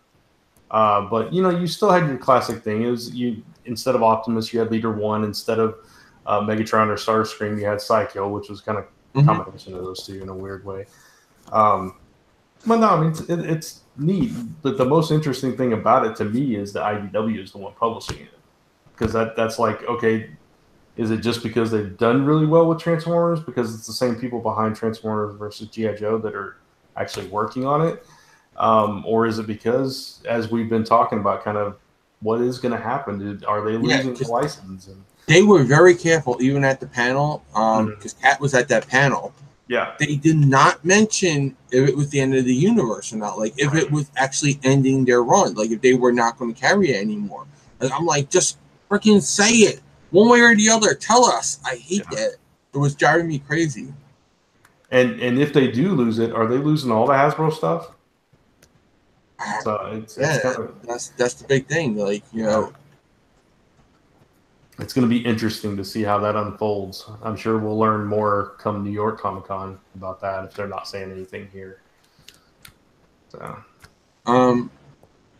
So yeah, that's the GoBots and the Transformers, because that's all we really know about Transformers. It's just the event. We don't know much about it because, again, they won't say much. Well, what was the point of the panel? Hi, Transformers. There's an event. Yeah, pretty much. That was pretty much it. Here's something. Buffy's getting a reboot. Yeah, we've had questions about that, so here it is, people. We're talking about Buffy. Casting has not been set for Buffy reboot yet, but it will reportedly feature a richly diverse cast, and like the original series, boast metaphors for issues facing society today. And the new Buffy will be played by a black actor. Now, I do have an issue with that casting just because Buffy is all about the typical. When you watch a horror movie, there's always the dumb blonde who can't do anything in the movie. You know, it's like a trope. You know, the dumb blonde cheerleader who can't do anything. She's tripping over her feet. Oh, help me! You know, the scream queen. That's who she is. And no one suspects the dumb blondes, you know. So that's the dynamic of Buffy. She's this powerful woman who goes against that trope, who's the dumb blonde. You know, she's the cheerleader and all that. There's no trope that black women are stupid. You know, there's no dumb black woman trope in movies. Like the only horror trope for any black person is that they die first. So the trope would be the opposite of the trope would be that she lives throughout the series. I mean, which she's the main character, so she kind of has to. Yeah, Serenity said, "Well, if Beyonce can be blonde." that was funny. But I'm saying, but even a black girl who's blonde is not considered dumb. Like if a white girl is blonde, people assume she's dumb. Okay. They just do. I get where you're coming from with that. And not saying that they are. Not saying that blonde girls are dumb. No. I get where you're coming from with the trope and everything. That was kind of the original idea behind Buffy, as we saw in that awful movie before the series was greenlit. And you know, obviously with the series as well. But I think the series version of Buffy, she got smarter as time went on. But she did. I don't mind this though because, well, for one, it's been long enough. I think reboots aside, my general thoughts on reboots and bringing something back instead of creating something new aside, because that's what I'd rather do. Do a spinoff, do something new, do something fresh instead of just rehashing everything over and over again. But I don't mind casting her as someone of color because I don't think it's one of those roles personally that has to be the same over and over again. I think you can still do the dumb cheerleader without it being a blonde white girl. So I don't know. I guess I'll wait and see. But personally, I'm between Brant and Jay. I think I don't need a Buffy reboot. I'm very happy with the comics. They already did it. The spinoff would have been better. And if you're going to do a reboot and you're going to want to completely and utterly change the entirety of the show, make a new show. There's no point to it. I didn't watch the first Buffy series, so I'm not going to watch this one for sure. I liked Angel. Don't mess with Angel and we're good.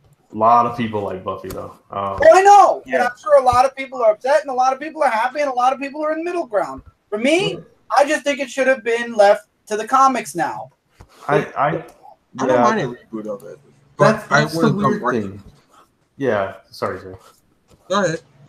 I was just going to say that's the weird thing about it because Buffy, the TV show, continued in comic form for several seasons. It's still continuing now. It's on season 12 right now. Yeah. So, I mean, it's weird that you would just throw all that away and reboot it from scratch as opposed to doing a legacy character. I think that would be a better way to go with it. But I mean, obviously, you probably couldn't call it Buffy the Vampire Slayer. Then it would be something else. But still, I think it'd be better to do it that way. And Joss Whedon's not in it. Like he's not writing it. He's not involved. Yeah. Just 1 second. I did watch Buffy Serenity. I didn't watch all of Buffy. I was more of an Angel fan, and I did see the movie. Wasn't much of a fan of the movie. Liked the series a lot more. I didn't watch it. Oh, I'm sorry. No, I was just gonna say I didn't watch it originally either. I started watching it on Netflix a few years ago, and I've made it as far as season 4 because season 4 sucks. Yeah, it does. I jumped around. I jumped around on episodes for Buffy, but Angel I watched mostly all the way through. See, I've never seen Angel, but go ahead. Jeff. Yeah, Sky, Lisa Turtle is a diss on Saved by the Bell, but again, there's no trope. I was talking about the trope of blonde girls are dits. That's like the trope. There's no trope about, there's no Lisa Turtle trope, But again, I wouldn't mind if everyone else was diverse. I just think Buffy needs to be the blonde girl, blonde cheerleader. That's just me personally. Everyone else could be any race, creed, color, sexual orientation. I don't care. It's just Buffy I see is it's like that one look for me. So it's very much that look. And I just feel like I don't even care about the looks. I don't think Buffy needs a reboot. It's kind of like I'm just saying for me though, personally, if you're going to reboot it, and plus Joss Whedon's not attached to this, so that's another thing. He's not even attached to it, and that's who made Buffy. And right now, no network is either. They're going to be shopping it around Fox's to different networks and streaming services. So we don't know where it's going to land. Just a perfect example. Also, every time I hear, because people still talk about Lethal Weapon being a TV series, like no, Lethal Weapon had a 4-movie series and ended. And I'm not going to get bad, but it's like, come on. It is a TV series, though. It is. I know. I'm saying I have not watched it yet. You don't want to. Want to. I watched like half of an episode, and I was just like, no. I didn't watch half of an episode. I watched a clip on YouTube and said, "Yep, sticking with the Mel stuff." No. Charm thing. I'm not up for. I seen that. I was trying to word it as best as I could. I know. Jay's such a huge Charm I'm very fan. passionate about that show, and I saw that trailer, and I said to Kat words that I cannot say in public. Serenity says Joss Whedon he's executive producing. Yeah, but he's not directly involved. Yeah, that's name only because he owns the characters. Hold on. Serenity said season 4 is when it gets good? No. No. Season 4 is college. Season 4 is the college with Adam. With Adam. That almost sucked. killed it for me. Adam was terrible. Sucked. I mean, I have not watched it. How long has it been since we did that contest thing? I don't know. That was a couple years ago. Yeah, the contest where we 2 years. We had all that Buffy stuff. 2 years. 2 years. 2 years. Or no, 3 years maybe. It might have been 3 years. 10 just wrapped up, or it was just starting. And each season's like 2 years long in comic books. Yeah, it was a while ago. So I haven't watched a single episode of Buffy in 3 years because season 4 was that bad. Yeah, season 4 is really bad. Season 5 is good. I have watched some of season 5. Season 5 is where the musical episode was, right? No, that was season 6, I think. Season 5 is Dawn. Okay, so I've watched a little bit here and there beyond it, but season 5, Dawn. Dawn was a good addition to the. Yeah. Dawn was introduced to season 5, and then season 6 is the musical episode. I don't want to say. I didn't want to say the thing that happened at the end of season 5 that became the main theme of season 6 because Brent hasn't seen them. So right, I keep thinking to myself that I'd love the DVD sets always go on sale for Angel and Buffy, like the full collections, the boxes. I'm always so tempted, but I never pull the. I have it. I'm a big Buffy. I really want to, but I got to get both at the same time though, because if I buy Buffy, I need Angel. At least it justifies buying Buffy. Oh, no worries on spoilers or anything. This is a show that's been off the air for years. Right, well, it's just Bray hasn't seen it. Season 5, Buffy, because Serenity says season 5, Buffy dies, and season 6 she comes back. I knew that already, though. We discussed that because in the comic she talked about it. I knew that. I didn't know how far Brent was into it. Like, sorry. Yeah, and I've also seen the series finale. I mean, it's just back then when it was originally airing, I would catch a random episode when it popped up, on TNT or whatever, wherever it was. Was it? Maybe it was even in reruns by then too. I don't know. Anyway, but TNT reran it. I think they still rerun it. I know they do Angel. I'm such a big fan that when I was a teacher, someone bought me. It was, I don't know why they just bought it me because it's Buffy, and they knew I liked Buffy. It's I'll show it Sunday or Tuesday, either on Q&J Sunday or Tuesday on Frontline Live. I'll show it.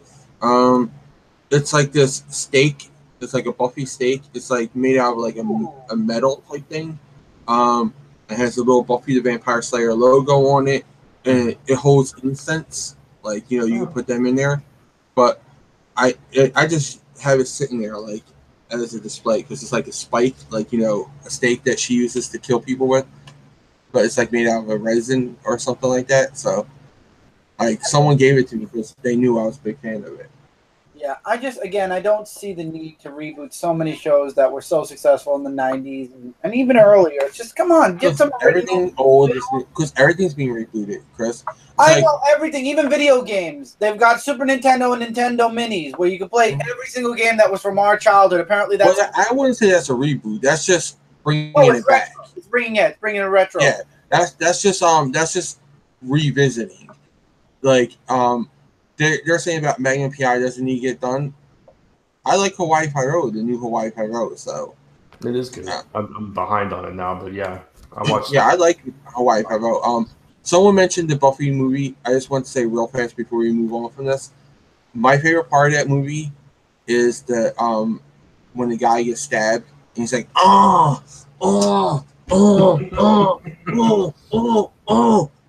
he's like doing it for like 20 minutes. He's just like sitting there going, I just love that vampire. The one-armed vampire that he's like, I can do anything. And she was like, yeah, clap. Like I loved how bad that movie was. That's why the movie was good. Because it's bad. Will and Grace is not a reboot. Reboot of Bewitched? Ugh. Yeah, Will and Grace is a return. It's not a reboot. Yeah, Will and Grace, even though they consider season 1 and season 2 now, They're actually start filming it Wednesday night. They start filming Wednesday for season 2, but I know that because it was San Diego Comic-Con starting. I'm like, okay, you announced that San Diego Comic-Con that you're starting to shoot again. But anyway, I guess you call it a revival, like Fuller House. Yeah, revival. Yeah, because it's the same characters, same actors. Yeah. But yeah, some revivals and all is good, you know. So like I said, I like Hawaii Five-0, so I'm willing to give Magnum PI at least a chance. Okay. So for me, none of it matters for Magnum PI.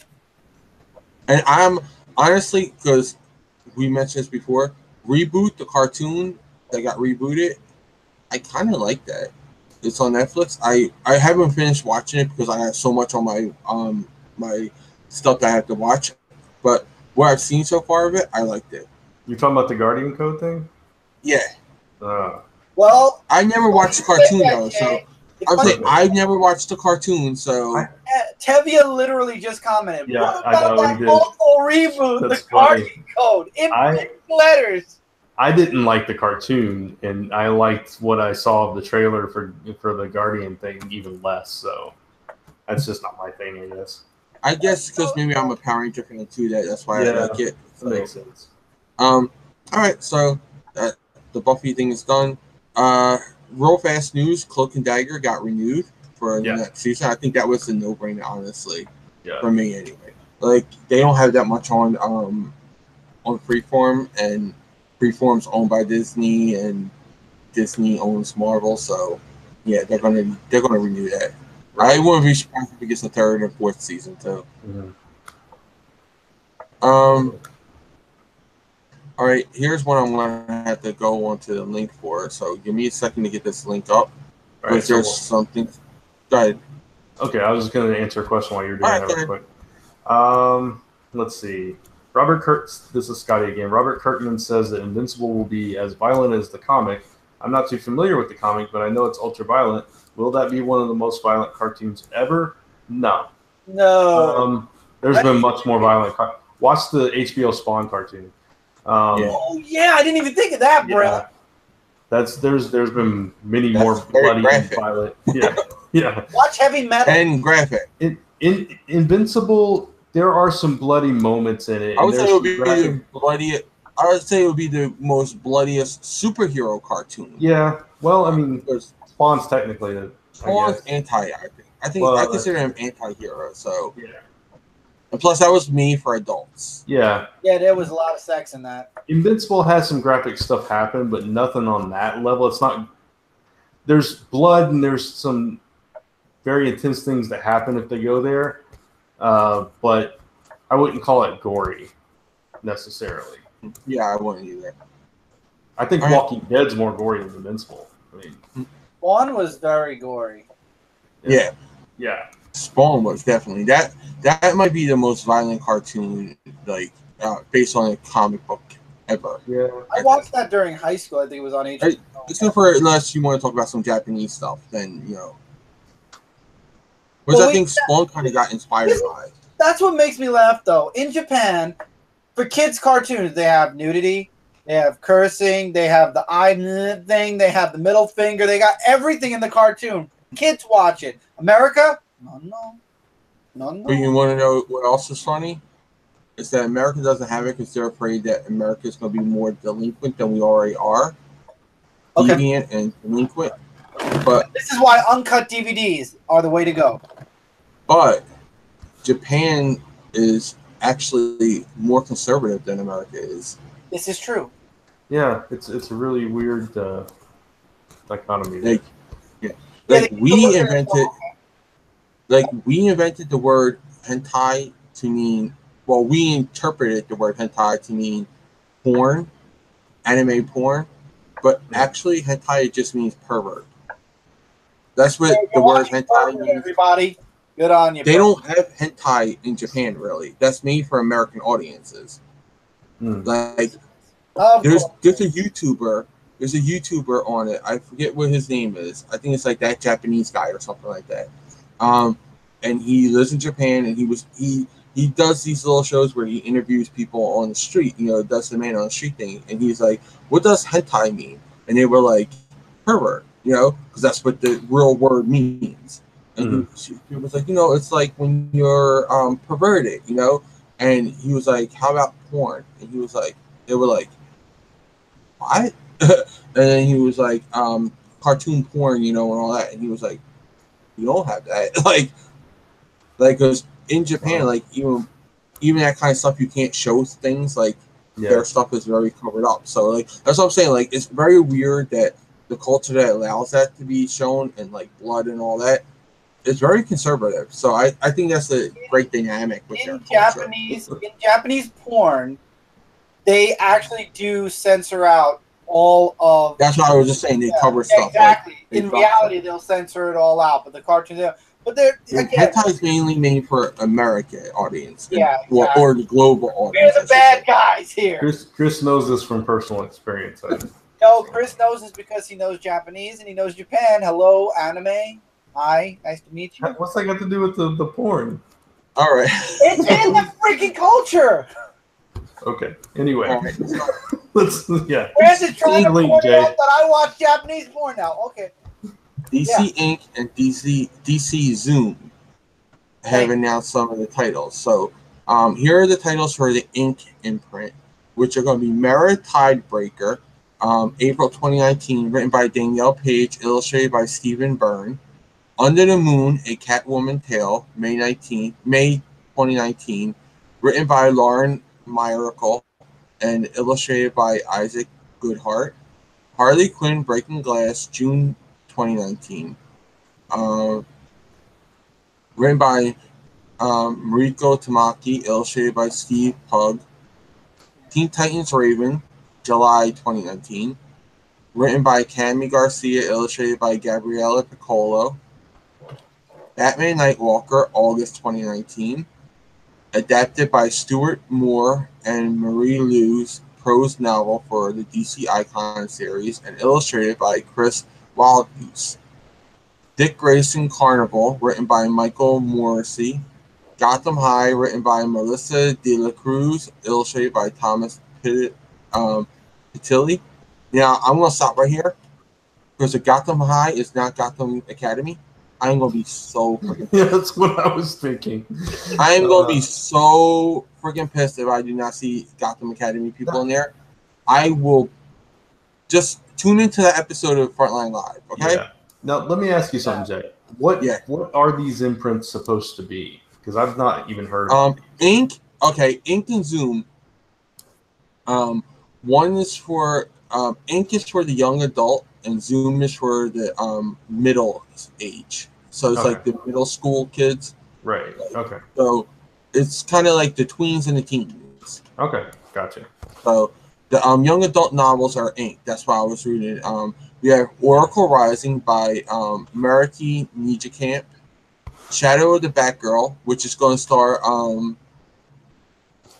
Cassandra Cain. Oh, okay. Written by Sarah Kuhn. But she's not Batgirl, she's Batwoman. No, Cassandra Cain. Oh, Cassandra. Okay. Yeah. Why did I think of? Okay. Yeah, because they both named Cain. Yeah, exactly. Yeah, just different spellings. Yeah, different spellings. It's really confusing. Exactly.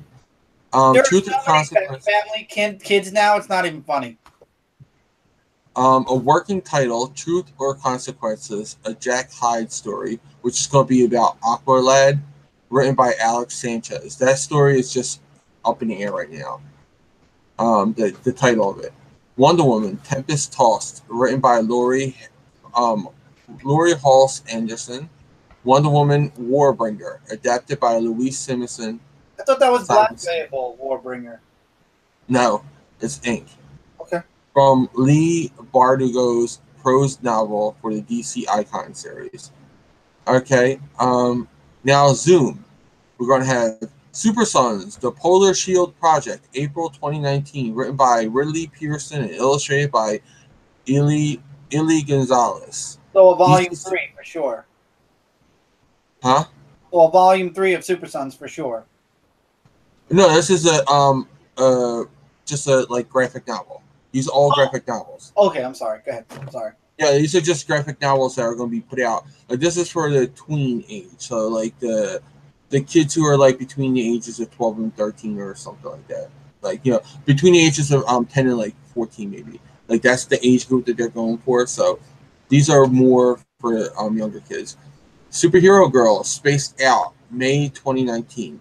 Written by Shay Fontana and illustrated by Agnes Garboska. Superman of Smallville. I know that name. Sweet asked us if we knew any of these creators for these books, and I was like, nope. And then I heard that one. I've heard that name. Shay Fontana does the Superhero Girls now. So okay. if you read and Louise Simonson, we know. Oh yeah, I missed that one. Agnes Garboska, I'm pretty sure she's done some IDW stuff. Yeah, I think so. Marika Tamaki, she does. Oh, yeah. She did the Supergirl being super and Hawk. Not Hawk Girl. She-Hulk, and she does the what's the name now? X-23 series. Right. So okay. Stuart Moore, I think we know. That name sounds very familiar. And Mary Lou. She was the one who wrote the first hour. Never mind. Stuart Moore, I forget what he's on, but yeah. All right. So Superman of Smallville, June 2019, written by and illustrated by Art Balazar and Franco. Okay. So we know them. That's a very familiar team. They do the little series. They also do the Tiny Titans. So you read them from DC. That's the style that they do. They also do like little Deadpool. What did you just say, Chris? Nothing. I said I'm gonna get that probably because it's. It was the guy, Little Hellboy and all that. Hellboy, you know, yeah. he does Yeah, we met him. Cindy interviewed him. Yeah. Dear Justice League. What were you gonna say, Chris? I forgot his name. Oh, okay. Yeah. Dear Justice League, July 2019. It's written by Michael Northrop. Illustrated by Gustavo Duarte. Batman Overdrive, August 2019. Written by Shay Fontana. Illustrated by Marcelo Di Chiara. Black Canary Ignite, October 2019. Written by Meg Cabot, and illustrated by Kara McGee. Batman Tales, Once Upon a Crime, November 2019. Written by Derek Fridolfs and illustrated by Dustin Nguyen. That's someone we know. Dustin, Derek Fridolf too. I can't remember what he wrote, but yeah. He does some Marvel stuff, so. Yeah. Green Lantern Legacy, December 2019. Written by Min Lee. Illustrated by Andy Tong. Diana, Princess of the Amazons, written by Shannon and Dean Hale. Superman Smashes the Klan, written by Jean Lun Yang, and illustrated by Guru Studios. So, there are some details up here on some of them. Mariko Nietzsche is the #1 New York Times bestseller, young adult author. This Is Where It Ends, and that's the one who's doing some graphic novels. The Teenage Oracle. She's going to be doing the Teenage Oracle one. That's Oracle Rising. The superhero alter ego that Batgirl, Barbara Gordon assumes after her encounter with the Joker, confined with a wheelchair. Oracle Rising would be joined by another tale of a teenage Batgirl, Cassandra Cain, and Shadows of Batgirl, written by acclaimed Sarah Kuhn, known for her popular heroine complex novels. Truth and Consequences, the Jack High Stories, the working title of the Aqualad story, written by award-winning Alex Sanchez, Rainbow Boys. Dick Grayson, Lost Carnival is written by the critically acclaimed comics writer Michael Morrissey. Roche Limit. One second, Jay. I agree, Sweet Exorcist. All these DC books got DC turning into Marvel. Yeah. Way too many books. Yeah. Way too many books. Well, these are all graphic novels, and these are underneath. These are for all ages, though. Like they're going for the young adult now. They're trying to get new people into the thing. So instead of this isn't going to be ongoing series. people. This is going to be a miniseries. These are one-shot graphic novels made to bring in new audience by bringing in the young adults and the kids. So that's cool. I'm down with that. That's fine. Yeah, DC Zoom, DC's middle grade graphic novel line. That's what it is. Has Wonder Woman by Shannon and Dean Hale. Past collaborations from the husband and wife duo include Eisner-nominated Rapunzel's Revenge graphic novel and Marvel's best-selling The Unbeatable Squirrel Girl prose novel series. Shannon Hale is also the Newbery Honor-winning author of Princess Academy series and the New York Times best-selling Real Friends. So that's what you're getting. That's what some of them are from. So they do have people who actually have done some stuff. There's a lot of award winnings in here. As I'm reading it, like there's a lot of award winning. You know, they say Eisner Award, New York Best Time Seller. So I'm not sure how they're going to work with the comic book industry, but the cover for Batman Nightwalker looks pretty cool. So if I'm to understand this now, with DC Universe, we have the Metal books. So that's DC Universe Metal. We have whatever Young Animals, which that is possibly ending. Yeah, that's pretty much on hiatus now. Okay, so I'm going to take that off. So we have DC Metal. We have Dark Label. Which is just where they're going to tell grittier stuff. Right. So we have Black Label. Now we have Icon, which is based off of the name of their figure line. FYI, for everybody who doesn't know that, because that's graphic. That's prose novels. Icon is prose novels. So okay, and that's based off of their figure series, because DC Icons are their figure series also. And then you have this other one now. What's the other one? Ink and Zoom. Those are again. These are graphic novels. These are not comics. I understand. They're still imprints. I understand, but they're all imprints. Mm-hmm. 6 imprints. Not to mention Vertigo. I was just gonna say that. DC Vertigo, not Vertigo. It's going to be called DC Vertigo. Okay, that's even worse. 7. They have 7 imprints. Yeah, you got 3 of which do graphic novels, as Jay just said. Yeah, you got Icon, Zoom, and Ink, all graphic novels. You got DC and the DC Vertigo. You got, because that's the new title for Vertigo. It's right, DC Vertigo. Then you got Black Label. Half and half. Their books are written. If anybody saw the DC movie with Dan Didio, he showed the Batman book, and it's kind of like books that are graphic novel-esque, and the Batman book's coming out bi-monthly. So it's coming out every other month, and it's 3 parts, and I think it's like $8 each, but it's like a mini graphic novel, like no joke. We're going to talk about that one thing in a minute. Oh, I'm sorry. No, I'm saying we're going to talk about the one Black Label in a minute. And then they also have the Jeff Johns imprint, which is going to be the shoot. Yeah. The Killing Something or. And then we forgot Bendis. He got 2 imprints. Yeah, Bendis has one imprint that we know of. The other one has not been named yet. So Jinx World is named, and the other one we don't know yet. Now that one I would consider an actual imprint. Jinx World I consider an actual imprint because it's going to be making its own. DC Vertigo I consider an actual imprint. Black Label I think it's going to be phased out eventually. It's going to just become DC. It's just something that they're using as a gimmick right now. Same way like the New Age. I think that's going to be phased out. That's going to be phased out. Earth 1 was also an imprint that they kind of phased out slowly. No, Earth 1 is still coming out because you got you got Wonder Woman coming out. Oh yeah, so that's 10 imprints. 10.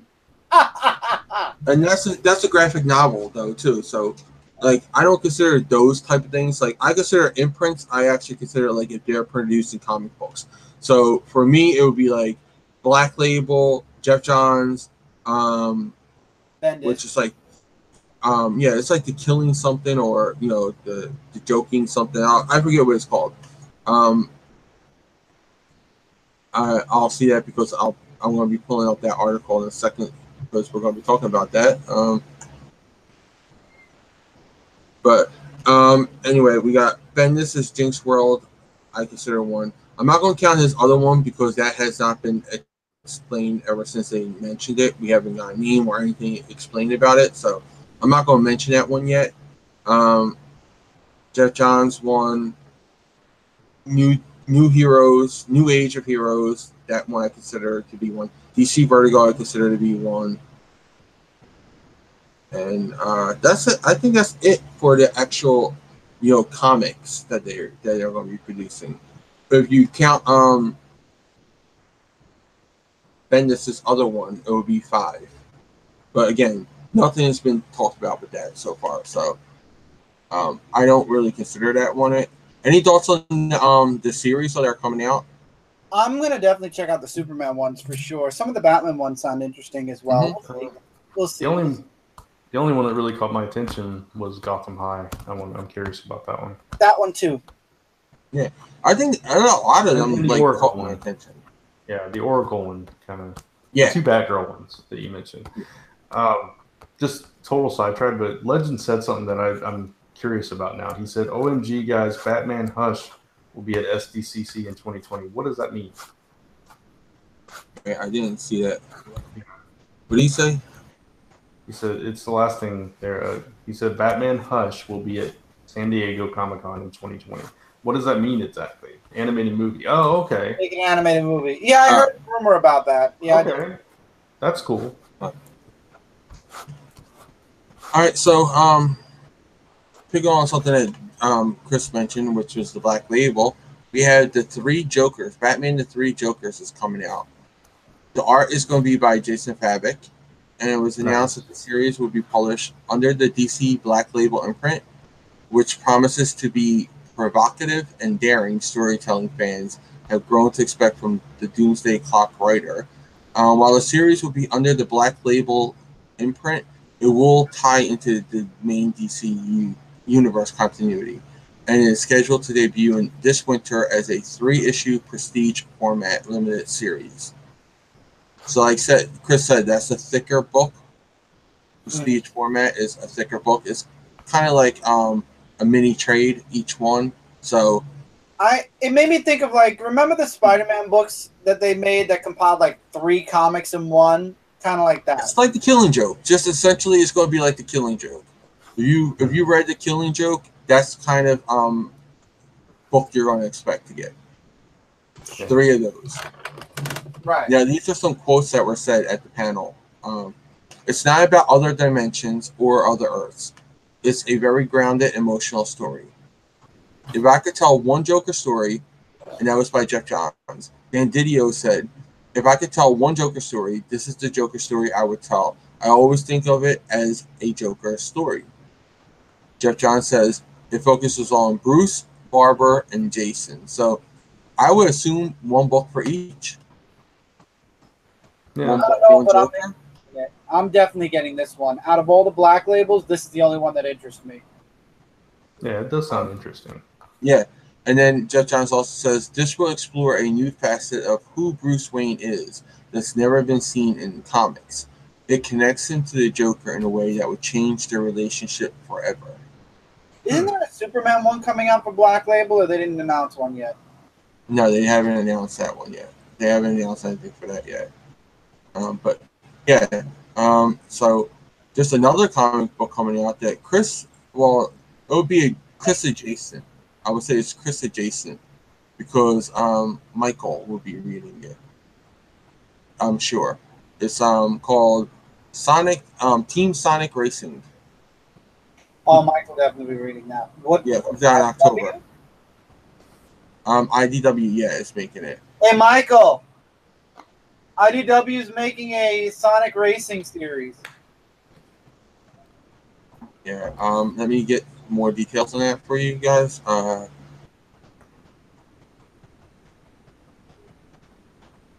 like the current Sonic series they're doing. I think it's pretty good. Yeah. IDW's fan favorite Sonic the Hedgehog series. The events of the Team Sonic Racing comic will lead directly into the highly anticipated video game that arrives this winter. So the comic is the lead up to the video game. Right. It says, Sonic and his teammates, Knuckles and Tails, journey into a new planet and enter a race unlike any other. With a little help from friends Amy Rose, Big the Cat, and a few other familiar faces, Sonic must race to prevent an old foe from attaining a powerful new technology. In this story, by writer Caleb Goldner, Teenage Mutant Ninja Turtles, and longtime Sonic the Hedgehog artist Adam Bryce Thomas. So there you go, Chris. Teenage Mutant Ninja Turtles connection. Caleb Goldner. Michael's a Sonic fan. He'll be reading that. I don't think we actually have Sonic races pre-ordered. I'll have to ask him if he wants to get that as well. The last racing game that Sonic had did not do well, so they better promote the hell out of this one. All right, let me see. Let me cross some of these off. Read that. We've done that. We've done the Batman one. There's also a Maxi series to bridge the Star Wars franchise. So, what do you guys think about that? Now what? A Maxi series for what? A Maxi series comic book that would bridge the gap between the Star Wars franchises. Oh, between the Star Wars franchises. I missed that part. Yeah, sorry. I'm going on to get exactly the details on that one because I'm not, I gotta bring up the story so I can get the exact details for you guys. The only one I've been reading is Darth Vader. I am so far behind on Star Wars, I'm not even gonna say anything. I dropped off the main title a while back. I mean, I got issue 50 just because it was issue 50 and I wanted it. But I fell way off the title at some point. I can't remember what the story was, but I think Afra was in it, and I just... Yeah, I was going to say it was Afra. Because that's when everybody dropped off that title. Everyone I know dropped off that title. Except Jesse. Afra. Jesse loves Afra. Oh, yeah. Jesse's the bane of my existence with her. He's supporting her. Yeah. So, yeah, Darth Vader I've kept up with because that's a pretty solid series. But I haven't read any of the others. Yeah, the new Darth Vader series is awesome. Yeah. Because it does what we said that it should have done to begin with. Right. Focus on a time where we're not explored. It was not explored between episode 3 and episode 4. Yeah, exactly. Instead of doing episode 4 and 5. The Star Wars main book was already doing it. Right. Marvel Comics is developing a 24-issue Star Wars Maxi series, which will bridge the 3 cinematic eras of the franchise, from the prequels to the original trilogy and into the new films. Announced the Disney. It's going to be over 2 years. 24 issues, so yeah, 2 years it's going to take. Probably 12 issues will be the prequel, bridging the prequels with the originals, and then another 12 issues for the originals to the new ones, I would assume. That could work. I'll wait for the omnibus. I'm definitely not going to get individual issues, that's for sure. Yeah, that's something I think I'd rather read all at once as well. Wait, it's going to be divided into 3 sections. Yeah, the 3. Star Wars Age of Republic by Jody Hauser. Star Wars Age of Rebellion by Greg Pak. Original 3. And Star Wars Age of Resistance by Tom Taylor. Oh, they got 3 great talents on it. I got to pick them up. Yeah. Yeah, you're going to pick them up anyway. It's Marvel. Yeah, of course. I know, but it's something I'm going to actually want to read now, though. As it goes, I want, and this is the only way they'll get me to get individual issues for it. I want a 24 comic cover connection somehow. I don't know how you pull it off, but you possibly can. I can see 3 8 groupings because there's going to be 8. I'm assuming since there's going to be divided into 3 sections, it's going to be 8 books each. I can see making one big Star Wars poster of each 8 grouping. You can do that, yeah. Because think about it, Star Wars is known for those big posters. I will do that then. I will buy. And Marvel was smart. Listen to me, Marvel. You're smart. Do those covers. Do the 3 sets of poster covers, like where you combine them, you'll get one big Star Wars poster. People will eat that up. Oh yeah, I would be one of them because that actually sounds cool. Every 8 months you'll have a new poster. What's one thing that Star Wars is known for? Their epic posters. I mean, that's just something that it's honestly known for. People love those posters. How many times is the But you know what they'll do? Because we said that now, they'll make those covers instead of the $3.99 that comics will probably be, if not more. They'll make those covers $12 a month. Maybe, probably, but I think it would be a cool thing if they were smart. They would do that. So, any other thoughts on them? I might actually check this out. I mean, like you said, top talent. It's bridging the gaps. It's a pretty cool idea. I wonder. I just don't know if I'm going to read it all at once. Even if I get it individually, if I would wait and read it, all together. Maybe you read them in the groupings, like like 8 issues come out, read them all. Like 8 issues come out, read them all. So wait, now are they in between? Like this is the in between the New Republic and. Well, it says bridging the gap, so I would assume it's taking you from one to the other. Yeah. So we'll start off with where Anakin first became Darth Vader, basically. Yeah, I'm assuming. Okay. All right, so we got 2 final pieces. Okay. Well, 3, but we'll put the 2 of them together because they're connected. So the first one I guess we'll talk about because this is the least bigger out of the 2. And they're both media news. Misty Knight and Typhoid Mary are going to be a part of Iron Fist Season 2. And there was a small Iron Fist Season 2 trailer. And there was a date announced for the show, too. So let me see when that date was. September 7th. Yeah, September 7th. I'm excited about it. It's a lot sooner. Yeah, it's a lot sooner than I thought it would be, too. I'm okay with that. Oh, yeah, I am, too. But I'm saying it's a lot sooner than I was expecting. Mm-hmm. I was very happy. Lisa and I were watching it earlier after you sent us the link, and she's like, September? I thought it was going to be next year. And I was like, no, I guess. Yeah. No, they switched it around with, I think, Luke. No, not Luke. With Daredevil, I think. Yeah. Right? I think so. Yeah, I think they pushed Daredevil from. Say much, though. It was more, if you listen to what Danny was saying, you kind of got more than they showed. Yeah, this year, Legend. September 7th, 2 months. Yeah. Less than 2 months. Enjoying the hell out of that's for sure. Jeff Loeb did say a couple things. He did say Misty Knight will get her upgrade to her arm. A whole bunch of cool gadgets. That's what he said. Cool. She'll get her upgraded arm with a whole bunch of cool gadgets. Awesome. Can't wait for that. The Daughters of the Dragon will be known. They will become known as Daughters of the Dragon. And we got Typhoid Mary is the villain. So we'll see. How many episodes is it going to be? 13. There are always 13. The only one that was different was Defenders, yeah. Okay. But also they released Hasbro, San Diego Comic-Con exclusive. But I'm going to say this because I think they said in a month or 2 it will be available on Marvel.com. A Defenders set, action figure set. Oh yeah, I know those. Okay, Marvel Legends. It's going to include all 4 Avengers. All 4 Defenders, Iron Fist, Daredevil, Luke Cage, Jessica Jones, and it's going to include Colleen Wing. So you're going to get all of them. You're going to get 5 characters in there. Awesome. And it comes in like a diorama set, which is the New York subway. Ooh, they're sitting on. Remember when they were riding on the subway? You have Danny on the one.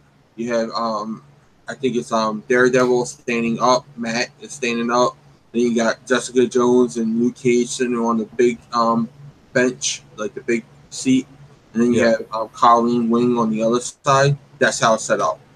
Oh, sick! Nice. I might have to get that. Yeah. So, like, if you want to display it, all you really got to do is, like, you can leave it in the box because that's what I would do. Let me tell you something. Let me tell you something I learned from Marvel Legends, and you can see it from my shelf.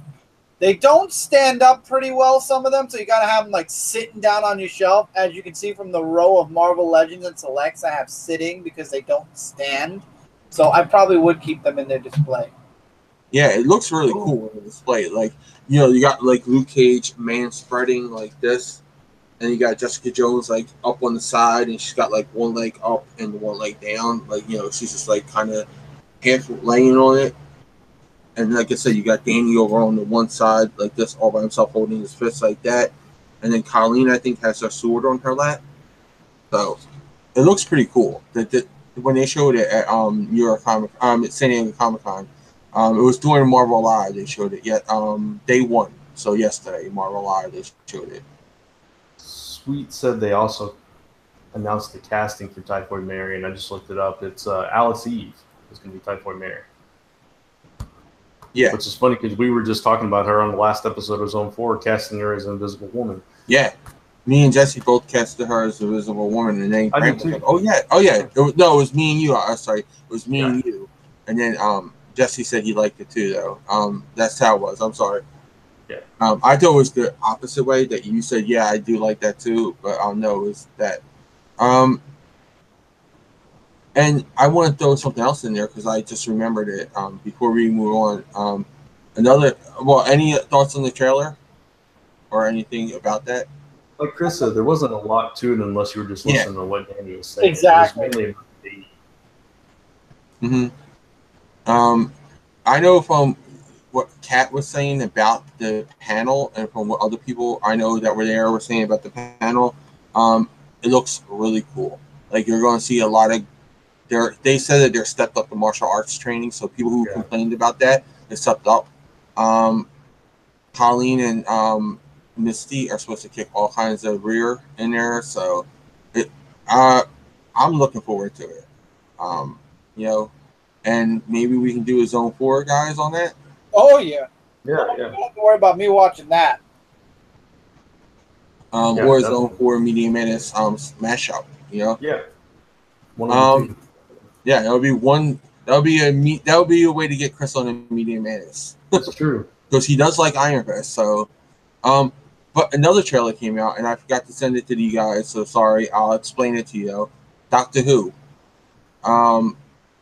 It's the new Doctor Who, the female Doctor Who, the 13th Doctor, and she's got not one, not two, but 3 companions she gathers up, and she says that she needs them. That she's in a different.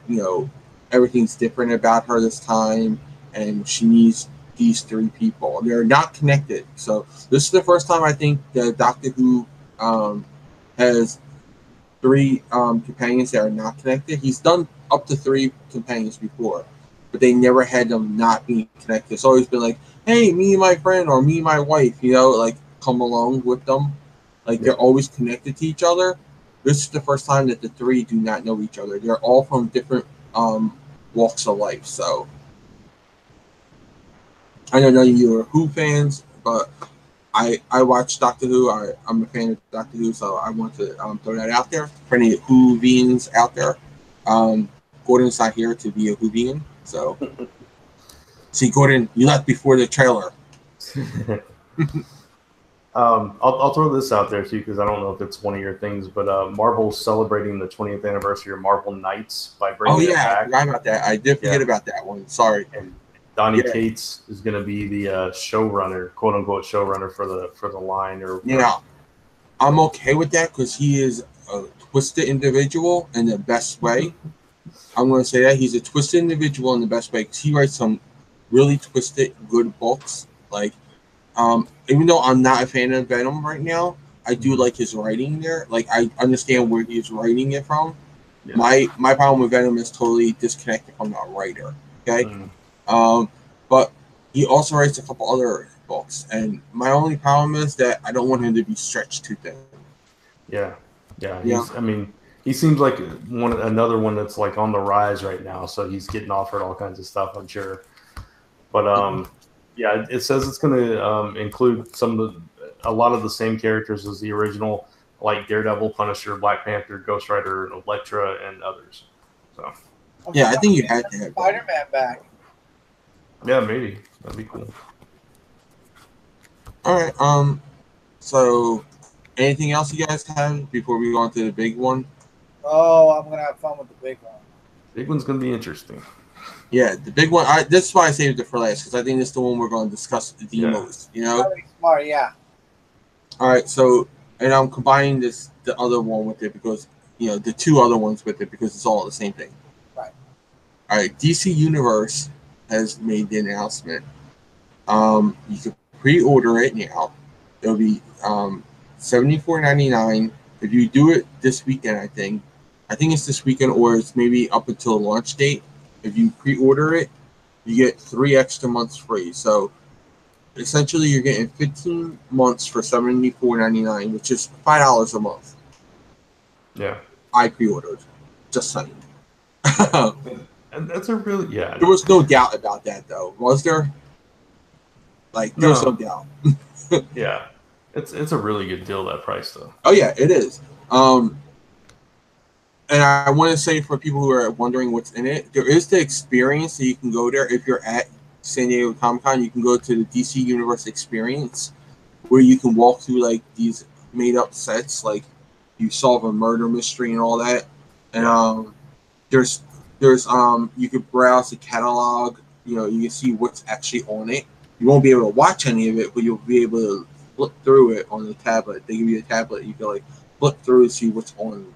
So I told Kat she has to go there sometime this weekend to let me know what's on there.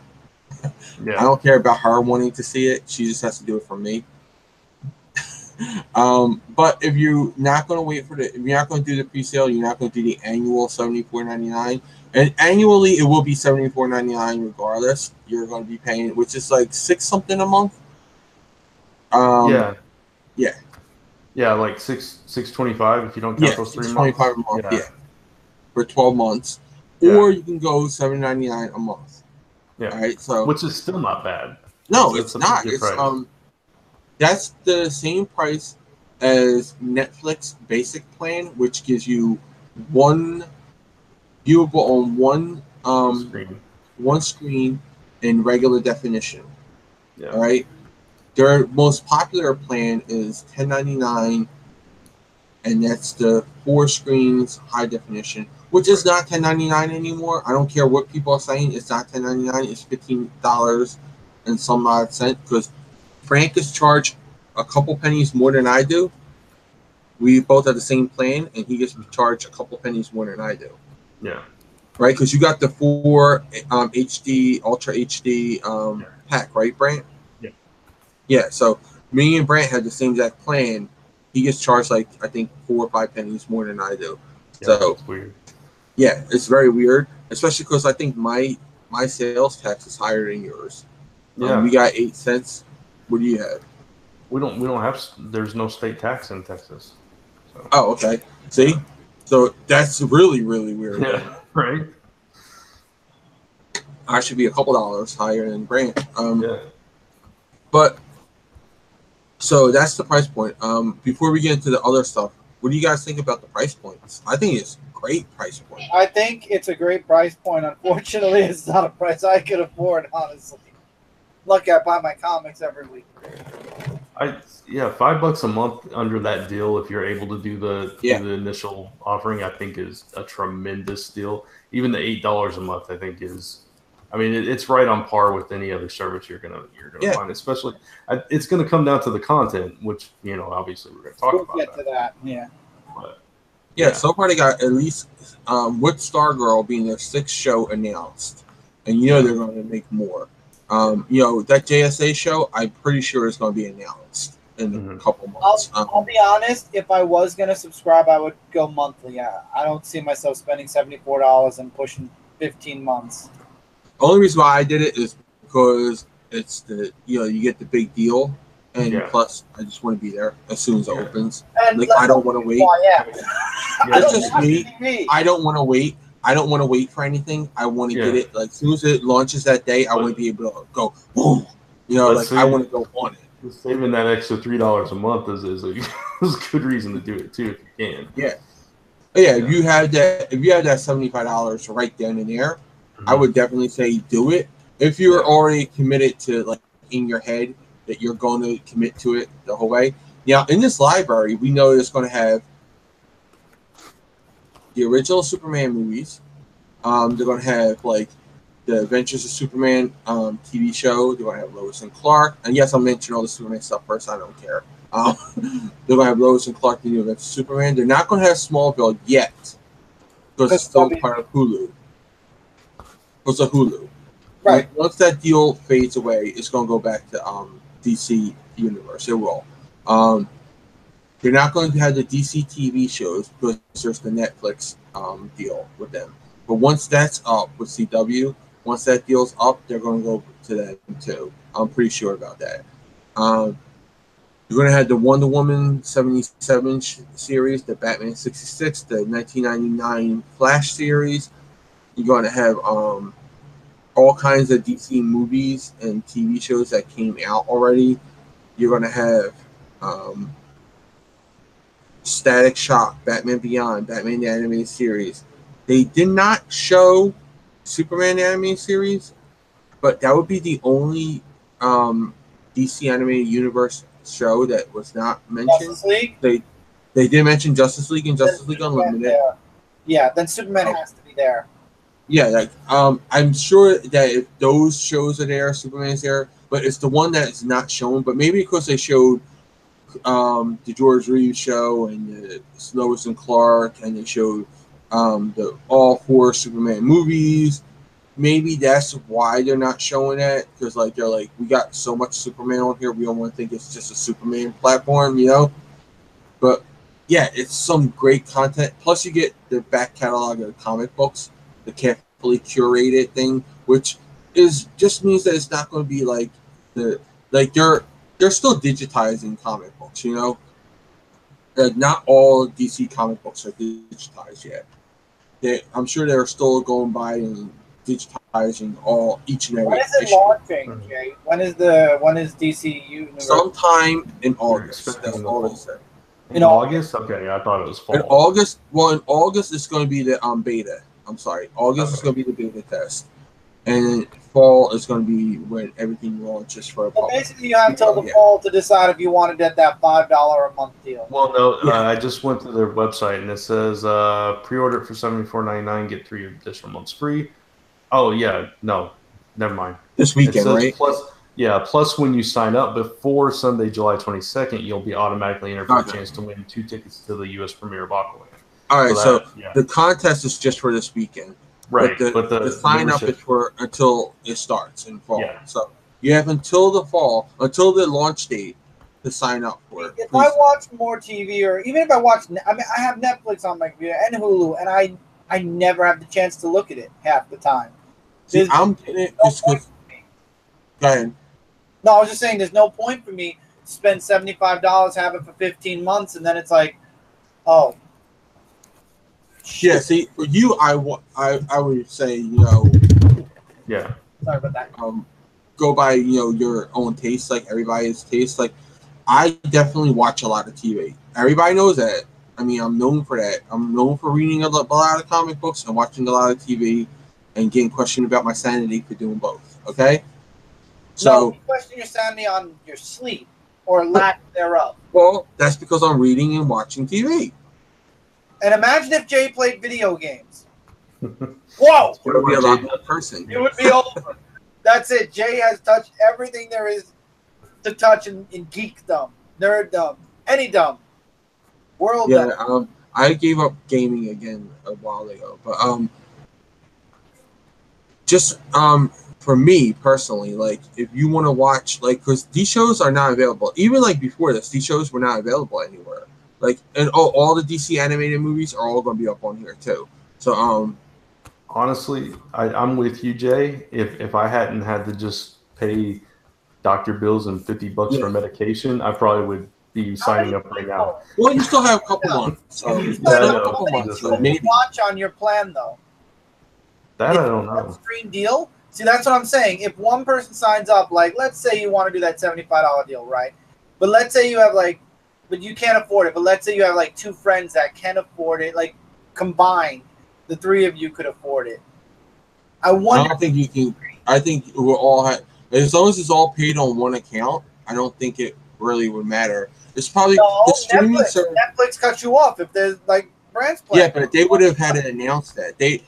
I'm sure, there's no confirmation on this, but normally they would say, if you know, this is limited to this, and that. You know, like I don't think Hulu limits the amount of people who can watch it. You're the only one that has Hulu. Do they limit? No, they do. I have Hulu. They do. Oh, they do.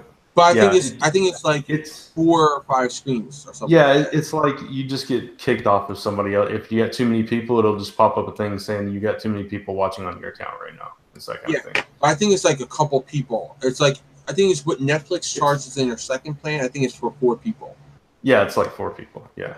I mean, in that case, if I were to get like 3 other people together and we'd split the bill, I would do the 75 then, because at least then I'm not paying so much, but at least I have the access for the 15 months. See, that's my mindset. What my mindset would be with that. Yeah, I mean, I'm sure they're going to at least have at least 2 or 3 screens. Are going to be. And when I say I probably would try to get Michael to back.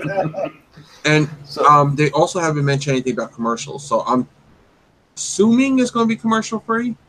It's better for $75, $15. Well, $7.99 a month. So are they better for that amount of money? Hulu doesn't, and I think their basic plan is $9.99 a month or $7.99. Oh, really? You gotta pay. You gotta pay $3 or $4 extra to get no commercials. Yeah. Wow. Yeah, you have to upgrade for no commercials. But Hulu starts off your basic plan. You get commercials. Then you got to pay more money. It's like $3 extra to get that no commercials. And I know for a fact they inject at least 5 or 6 commercials every show you watch. So yeah, I don't have that. I pay the extra money. I pay the extra as well. Commercials. Yeah, because I personally feel that if you're paying anything for streaming service, you should not have to pay for the commercials. It sucks because ABC, and this is a tangent, then we'll talk about some of the content on the DC thing, but ABC doesn't always, all their programming doesn't subscribe to that free commercial thing, so they'll play you a commercial before and after. Yeah, before and after. But normally it's like on par for what you're watching. So like they'll run like a Agent of S.H.I.E.L.D. commercial before an Agent of S.H.I.E.L.D. and you don't have to watch the after one because you can just skip. Right. That's what I do. Like if I'm watching Agents of S.H.I.E.L.D. and I'm like 3 episodes behind or something, I'll hit skip to the next episode, so I'll cut out that last commercial. Right. Yeah. I only have to watch the one. While the credits start rolling, you just hit next before the credits end. Yeah. Yeah. I just hit next and it goes right to the next one. I get that little brief commercial and then it goes. ABC's the only station that does that. Yeah. But yeah, so the streaming is comparable to other ones, and same thing with CBS All Access. It's like $5.99 for regular, and then $9.99 for commercial free. So yeah, them I can see a little bit more because it's a TV based program. Yeah, where them I can see a little bit more than Hulu, which is rerunning episodes. So I still think that CBS should give you it for free too, no matter your. I do think it, but I can understand a CBS doing it more than a Hulu doing it, because Hulu's only re-airing episodes of TV shows. CBS is giving you original content as well. All right. I'm looking at the picture. I'm trying to see if I see, because I'm on the DC universe. I see Justice League. I see Batman. The only thing I don't see is the Superman, the animated series. Maybe they're still working on the rights for it. That could be also. Yeah, we didn't even think of that. They could. They might fight for the rights for that. Let's talk about the content we have seen. Yeah. So, yeah. A couple of trailers. Titans. Yeah, Titans and Young Justice. So which one do you want to talk about first? Do you want to go for the good news or the bad news? Let's go for Young Justice. I feel like we can get through that. So Chris wants to go with the good news. Yeah, we're going with the good news. I would like to start with the good news. We'll end the show on a bad note. Okay. No, we're going to end this show on a what the hell are they thinking? All right. So Young Justice, which was pretty cool because they gave us. It wasn't just a trailer. It was like a recap. The first couple minutes of First you get a recap. Yeah. Seasons 1 and 2. Mm-hmm. And then you get seems like you get a couple minutes of the show itself, or at least a direction of where it's going. Like you get the first minute with because I'm assuming that's how episode 1's going to start with Artemis, right? Because what happens is Artemis wakes up, in her home. Wally's picture's there. The team is very raw from Wally dying. Still, we're not sure how long after this is it. They will not spoil that. They said they're not going to spoil the time skip. So we don't know. But I don't think that much time could go by, because if you're still that raw from it, you know, it doesn't mean like a lot of time could go by. But and then we see the main theme of it, which is metas are being kidnapped all over the world. One of them is Terra, and that's how we meet her brother, Geoforce, who is found to have the meta gene. And that's where they said the Outsider's name comes from these new metas that are popping up. They feel like they're outsiders of everything, because the other heroes were all sidekicks, so like they have that inside like feel to them. You know, they knew the business growing up. You know, they know everything. And these are new people who are coming into that world, so they feel like outsiders. And we see them going on one mission. Nightwing. In the beginning, he tells them, you know, like, I gotta leave, and then throughout the trailer, he said, you know, he brings the band back together almost.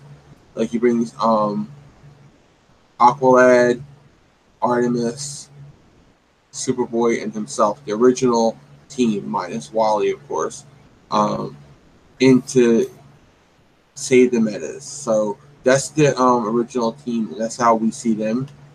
And any other thoughts you have, Brent, on like that? Like anything you saw that I didn't mention there? No, I mean you mentioned it all. I think it's cool, and I can't wait for it. I love the design of Geoforce. So much better than the comic version. Oh yeah, way better. Black and green is way better than the brown and orange. Yeah, definitely. And by the way, for those people who were debating on who the characters are, we know them by now. Go on Comic Frontline. I put the image up with the pictures, with the picture and who's who.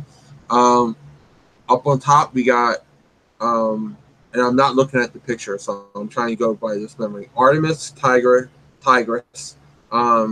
Black Lightning, Superboy. Those are the ghost images up on top. Yep. Then we got Nightwing over here. We got Katana in the front. We knew those characters. Geoforce again is the guy in the green and black. Who else was in it? Metamorpho was over by Nightwing. The floating girl is Halo. Yeah. One of the original members of Outsiders. And the big guy with the bunch of arms is Forager, the bug. So, anyone else I missed? No, that's all of them. Okay, that's all. I wanted to bring in Geoforce back. It's been a hot minute since we've seen Geoforce. And we do get a mention of his sister, by the way. She was one of the metas that were kidnapped, so we do get a mention of her.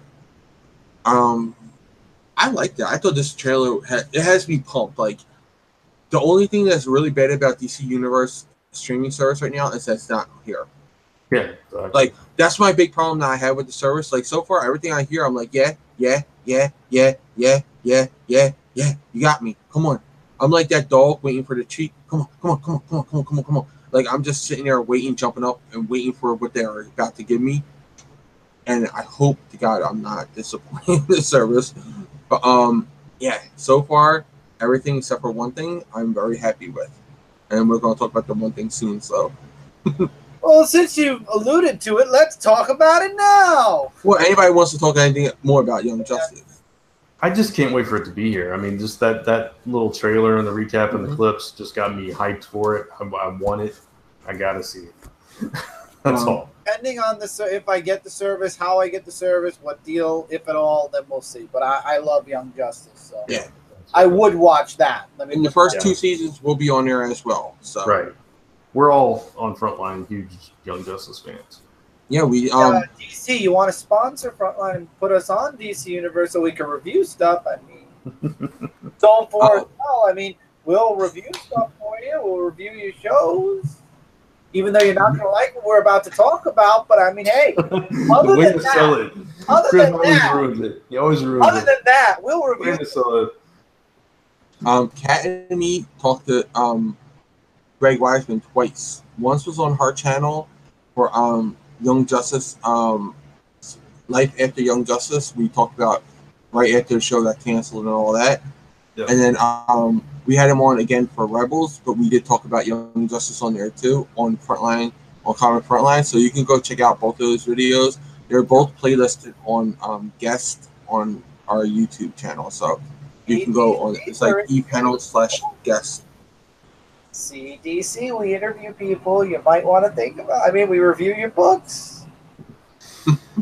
We love you, DC. Remember that. We love you. We'll review all your stuff, but we're about to trash your show. Well, yeah, let's talk about that horrible. We are going to be reviewing all the shows on Media Madness. That I will say. We're going to be reviewing it. Yeah, we are reviewing all of them. Oh, of course. Okay. All right, so let's talk about the elephant in the room. Titans. That was not Titans. I don't know what the hell that trailer was, but that was not Titans. It was Jason Todd masquerading as Dick Grayson is what it was. That, definitely, yeah. I love Raven. I think they caught Raven pretty good. That's about it. And Beast Boy.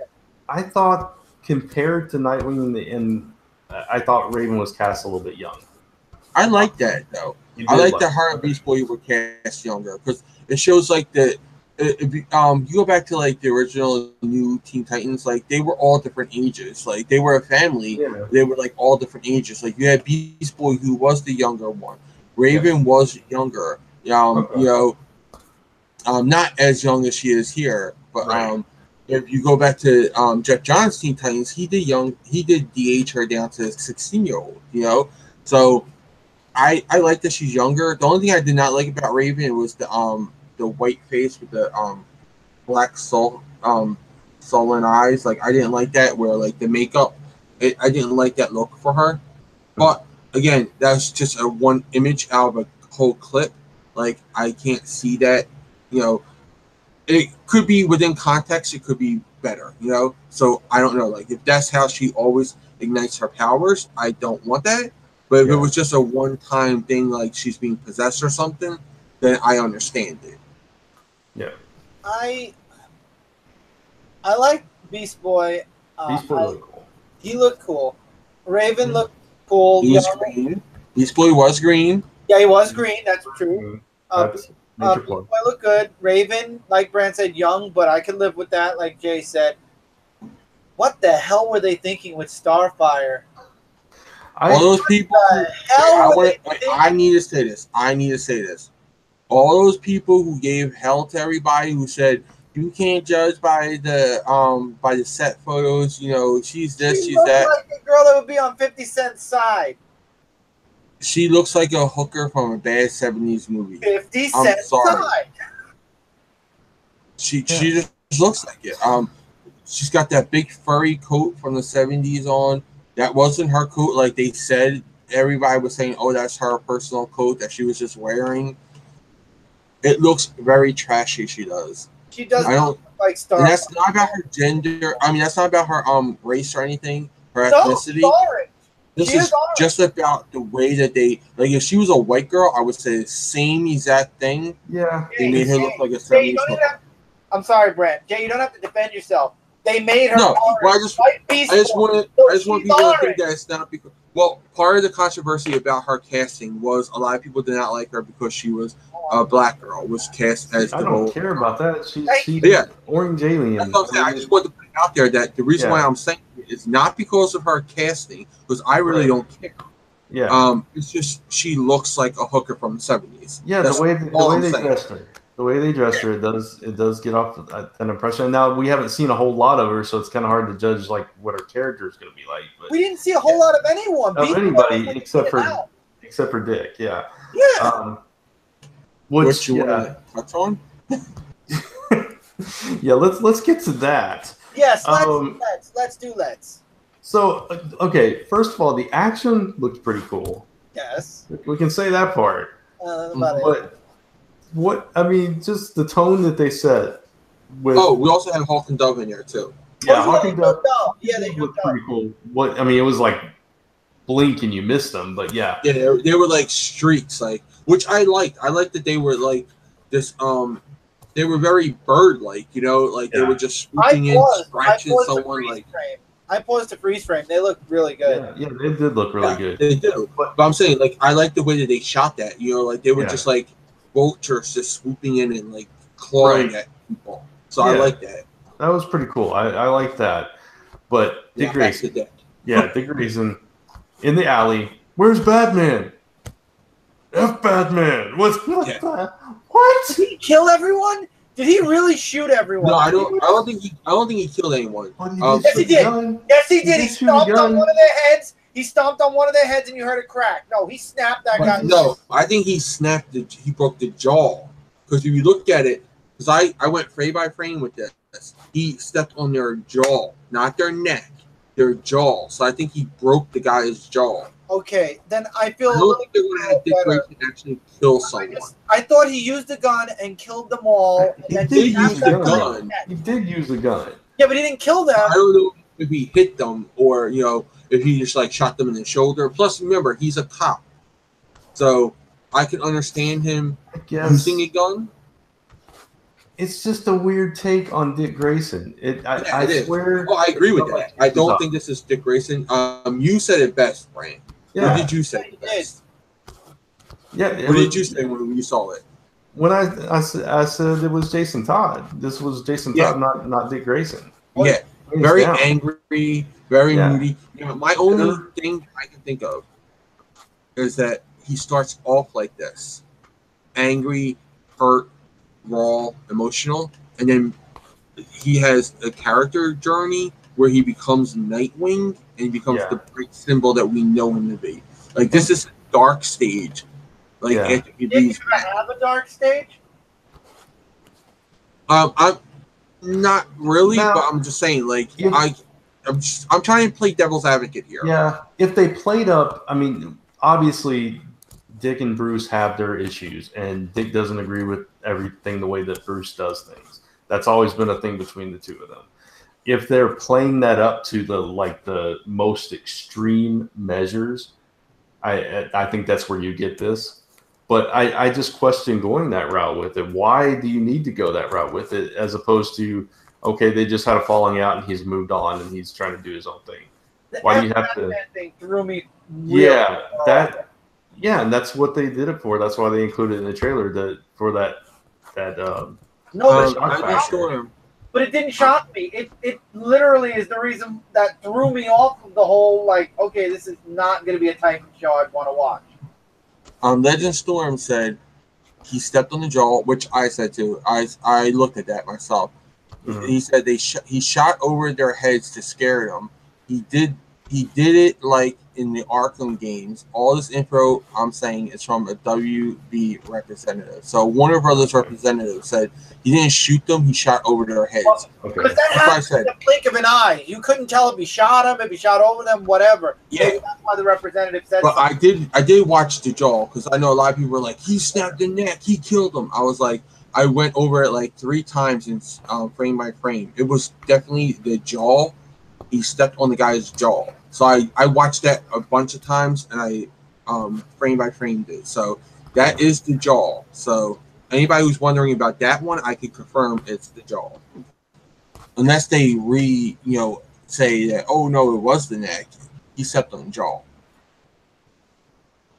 I can't get over the F Batman and the blood and the. It's. Wait. Dude, pause. Sorry. I got to adjust this. Pausing. Serenity says, love the trailer. Starfire looked the best. Don't like Batman, so that line was straight from my head. Dude. Starfire looked the best. She was the worst. Okay. We just disagree. This just goes to the fact that Serenity, you and I disagree on almost everything. Yeah. It's just, love you, dude, but we disagree on that. Different sides of the fandom, I guess. That's just it's not what I expected. I don't mind them being a little bit more serious, a little bit more dark. I expected it, especially because it was going to originally be a TNT show, which, all their stuff, they know drama. That's their thing, So I expected that. It's just they went so far to the extreme that it just kind of, like Chris said, it threw me out of it. And it's like, what the heck is this? This isn't what I really wanted, I guess. But again, we're just judging this by like a minute clip. Dark trailer? Yeah. So it's kind of hard. I'm hoping. Yeah. I'm just hoping. Now, this is me being the DC optimist, okay? From DC being the optimistic company, this is what I'm going to hope it's going to be, okay? I'm going to put this out there. I'll also probably mention this on Frontline Live, okay? Because I know Kat and Mike will probably discuss this too. My optimistic point of view is where we see Dick Grayson is he's broke. And we're going to see his journey becoming Nightwing, and he's going to be a brighter character. Starfire is when she just arrives on Earth, maybe, or has only been there a little bit of time, and she's not fully acclimated to the world. So she like finds a coat on the street and she wears that, like stuff like that. Or she steals someone's coat, like, hanging off of a outside of a house or something like that. She steals a coat or something, and then eventually she'll get more traditional looking. Like that's my optimistic point of view that I'm hoping for. Like we'll see her with the orange skin, like the glow. Like she'll start glowing when she uses her powers. Like her power down mode is just the way she looks, and then when she powers up, she like gets the glowy skin, the eyes. You don't see the eyeballs. You just see the the orange, like the yellow eyes, and the hair just becomes like fire. Like that's my most optimistic point of view, I guess I can give right now. I want to address another thing Serenity said. I have the comics. I don't need or expect direct iteration from page to screen. Give me something new, and they did. I'm not saying they have to do storylines from the comics or have them exactly like the comics. I said that I expected it to be a little bit more serious and dramatic and less a little bit dark. darker. I mean, the one thing every fan has said about the DC movie universe right now is that it's so dark. That's the and thing. then they bring out Titans, and it's like, man, the movie universe looks like Sesame Street. I think they're doing it to fake you out. I seriously think they made this because everything seems to be very early on. Raven and Dick Grayson first meet. Dick Grayson is just putting on his Robin costume.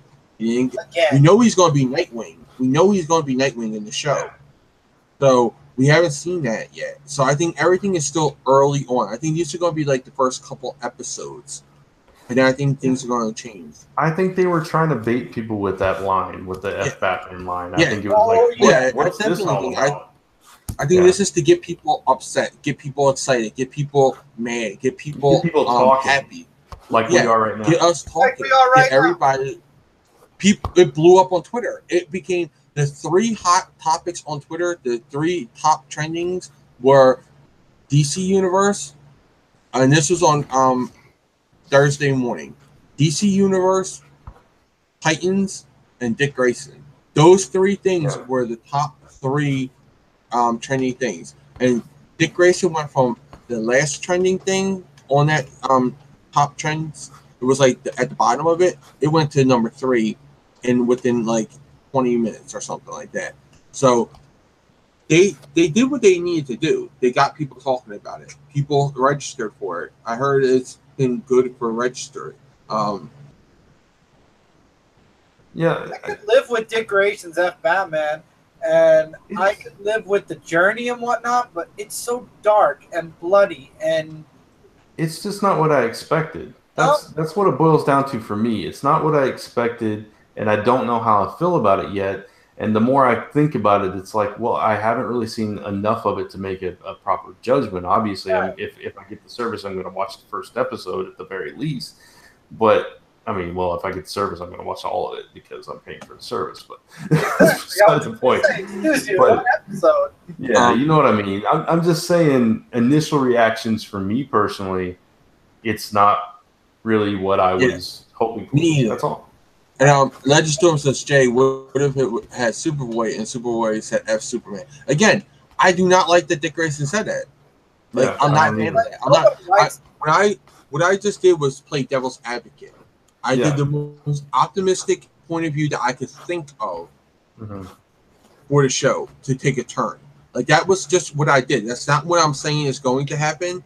That's not what I'm saying is happening. That's just my opinion on trying to make it a. I'm trying to say this could happen, you know, as my hope and my dream of what could happen, given what we already know.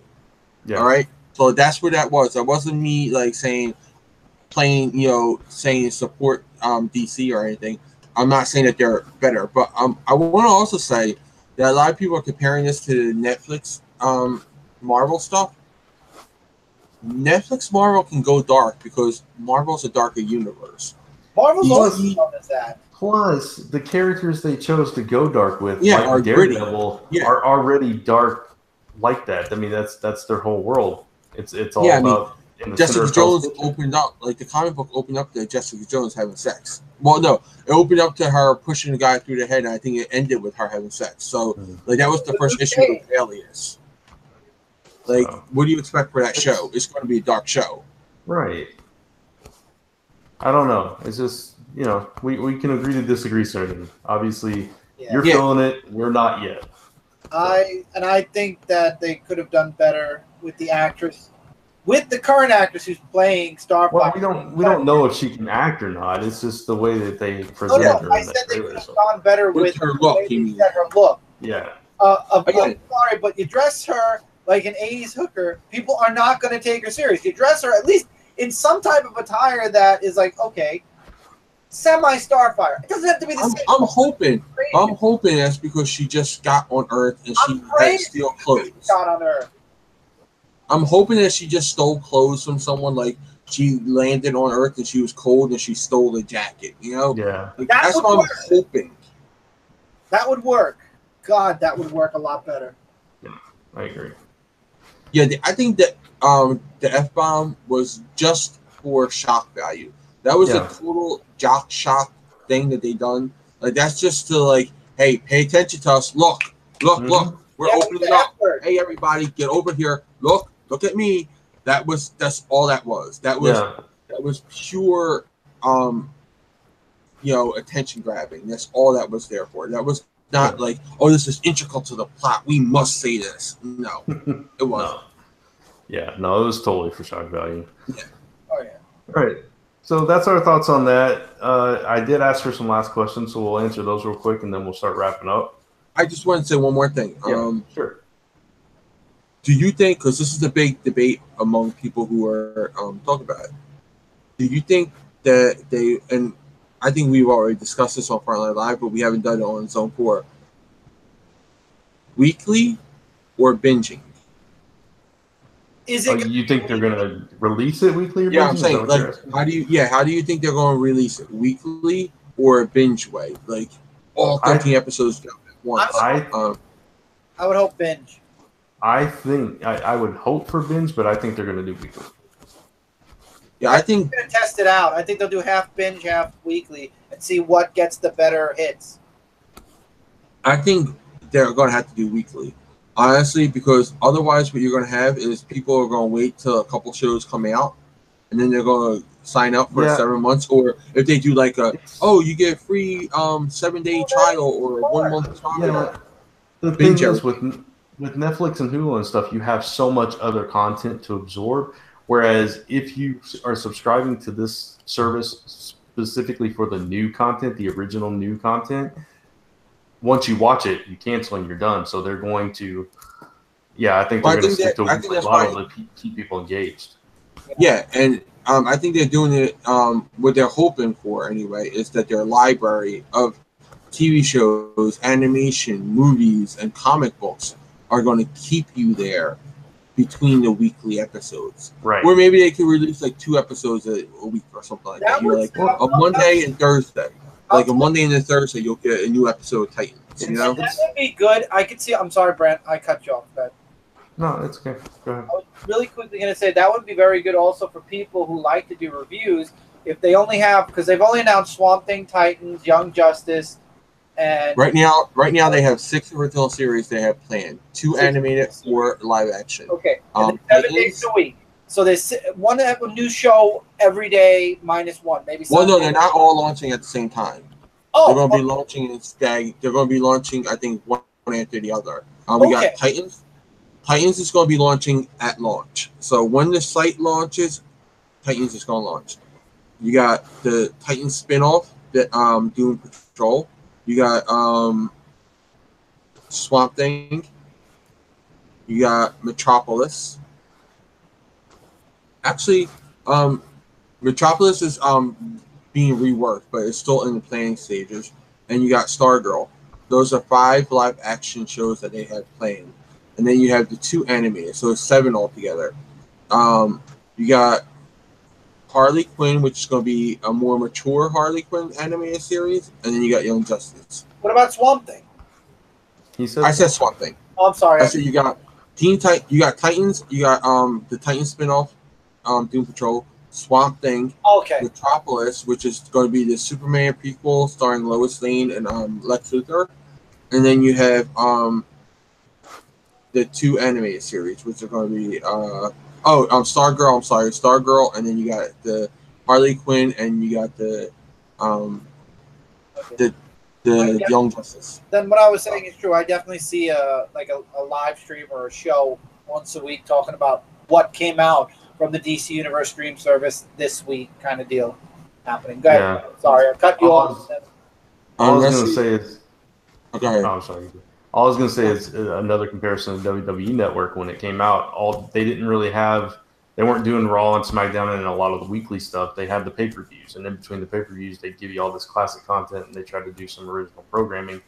But it's kind of like that. They have to build up, and once they build up, and they've got a lot of content, and they have a lot of subscribers, then they can start thinking about doing it a different way. But I think it's going to be weekly. I agree. I definitely agree.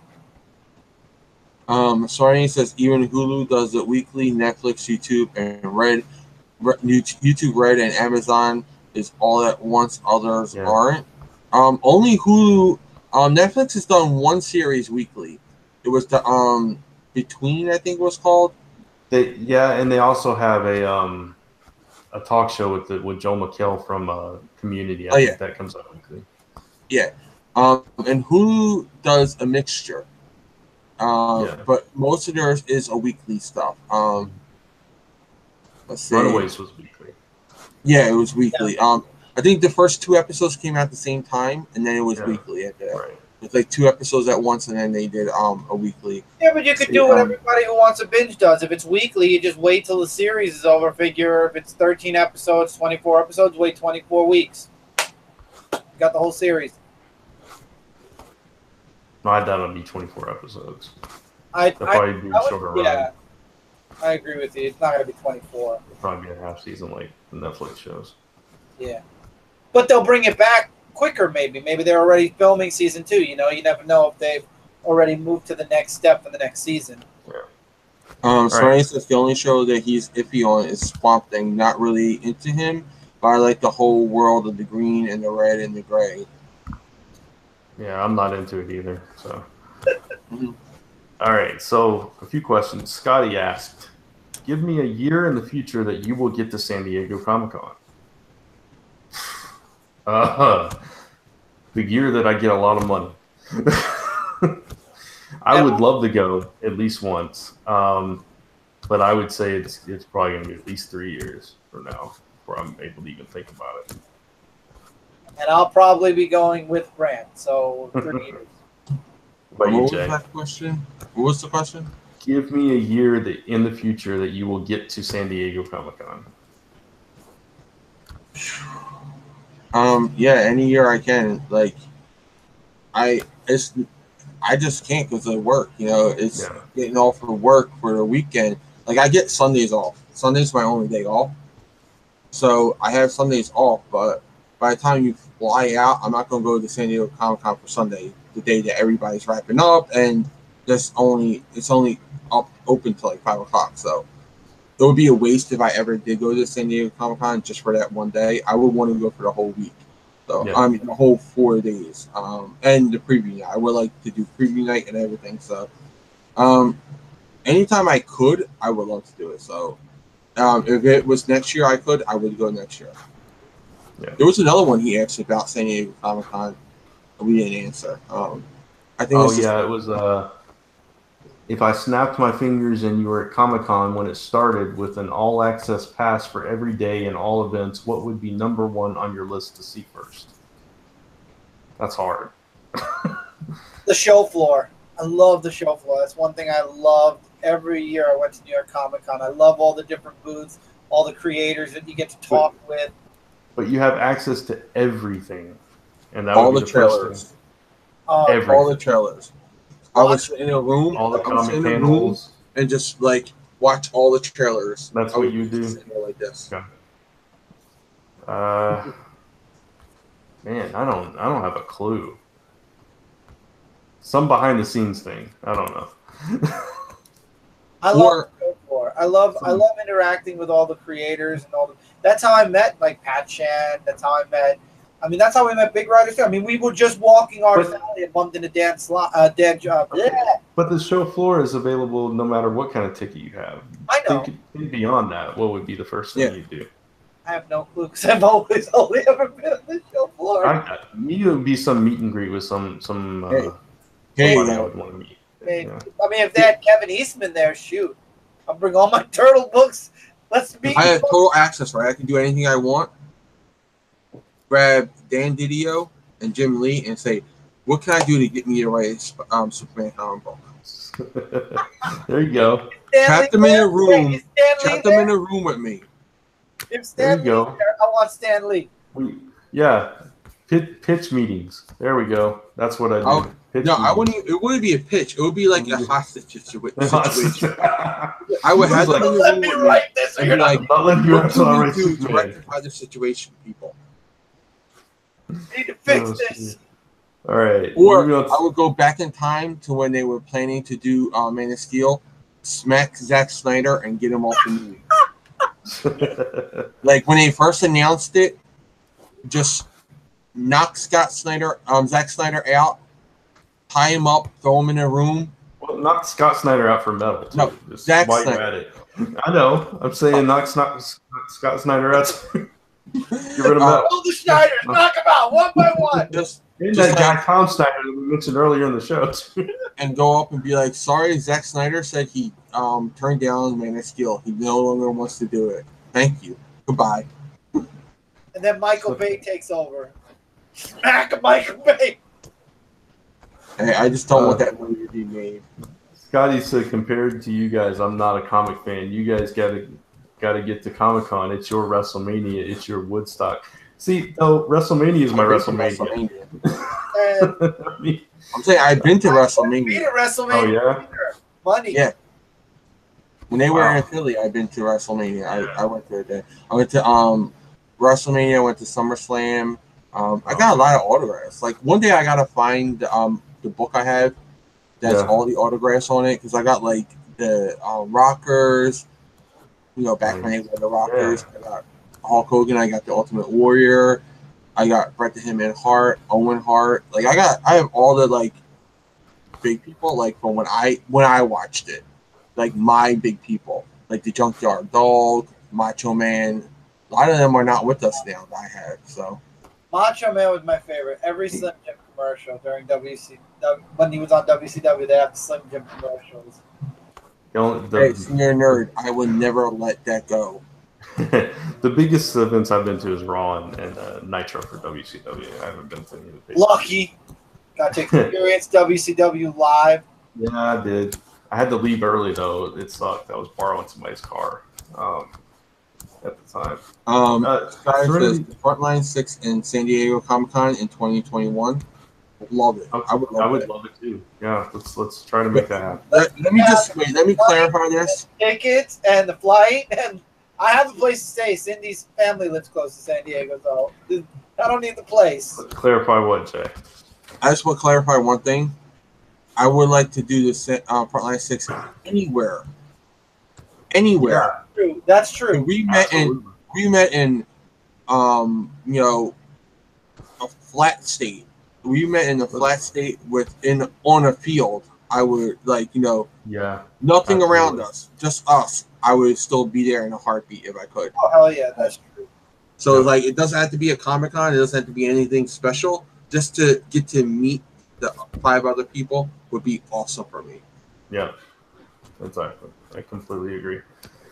All right, so we go to Florida. We go to Disney World too. Yeah. I think that was all the pertinent questions. There was a question for you about Media Madness, Jay. If you guys were doing the week by week, or if you're going to do the whole season at once, reviewing. We would do the whole season. What we would probably do would be the premiere and then the season wrap up. So we'll probably do the first episode of Teen Titans, and then after the finale, we'll come back and do the whole thing, just like what we do now with TV. Yeah. So we'll do the premiere, and then we'll do the wrap up, and maybe have a Zone 4 mashup with those two. And that's SM Down that asked that. All right, so that's all the questions, and that's time to wrap up the show. So we're going to do the usual thing where we go around and see what everybody's got coming out and going on. We'll do real quick, or do you just, since we're doing live video, you just want to do the Twitter thing like we do on live? Okay, let's do that. So, Chris? Dark Avenger C86 across the board. Dark Avenger Gaming for Twitter. Brooklyn Boys 13 if you'd like to see some fun skits. Cool. Jay? I do just want to promote two things, though, Brant. One is Frontline, comicfrontline.com. Go check that out for all Comic-Con news and stuff. And I also want to promote Q&J on Sunday, because you want to ask me more questions about San Diego Comic-Con, what's coming up between now and then, and what already came out. Come on to that. That would be Sunday night at probably around 10, a little after 10, because it depends on how late Big Brother gets over. Because sometimes on Sundays it gets extended a little bit load. It comes on at different times. So yes, my Sunday night begins and ends with Big Brother. Cool. So at Comic Book Theater with Jackie R. So. All right, and of course me at Brant Fowler across social media, at Last Number Press, at Zone 4 Podcast. Those are the main three for me. And if you guys like this live edition of Zone 4, let us know. I can't promise we'll do it often, but we might come back and do it every once in a while. So, yeah. And we'll still think Man of Steel sucks, senior nerd. All right. So, as a movie, wait, I wanted to clarify this. As a movie, as like a sci-fi movie, it's not that bad. Man of Steel, but as a Superman movie, it's horrible. There you go. And I'm not saying anything because I'm not going back down that. No, I was just saying. That's just my. No, I can separate the two from as a movie shot and as a Superman movie. So like I can separate my feelings from it. Like as a movie, it's not as bad as it is as a Superman movie. That's all I'm gonna say. Okay. As a not moviegoer, I will never. I'm sorry. Brent wants to end the show. I'm gonna let him. No, it's fine. All right. So we'd like to thank the official bands of Zone 4, the Raywall Band, and Society's Plague that you hear on the show each and every episode. We are also proud members of the Comics Podcast Network. You can find us on comicspodcast.com each and every episode, and also on Comic Frontline, Stitcher, iTunes, and Zone4Podcast.com. If you have any questions, comments, suggestions for us, or you want to argue with Jay about Man of Steel, send those to Zone4Podcast@gmail.com. And as always, bring them on. Thanks for watching or listening. You are now leaving Zone 4 and Comic Frontline. Bye, everybody. All right, everybody. Good night.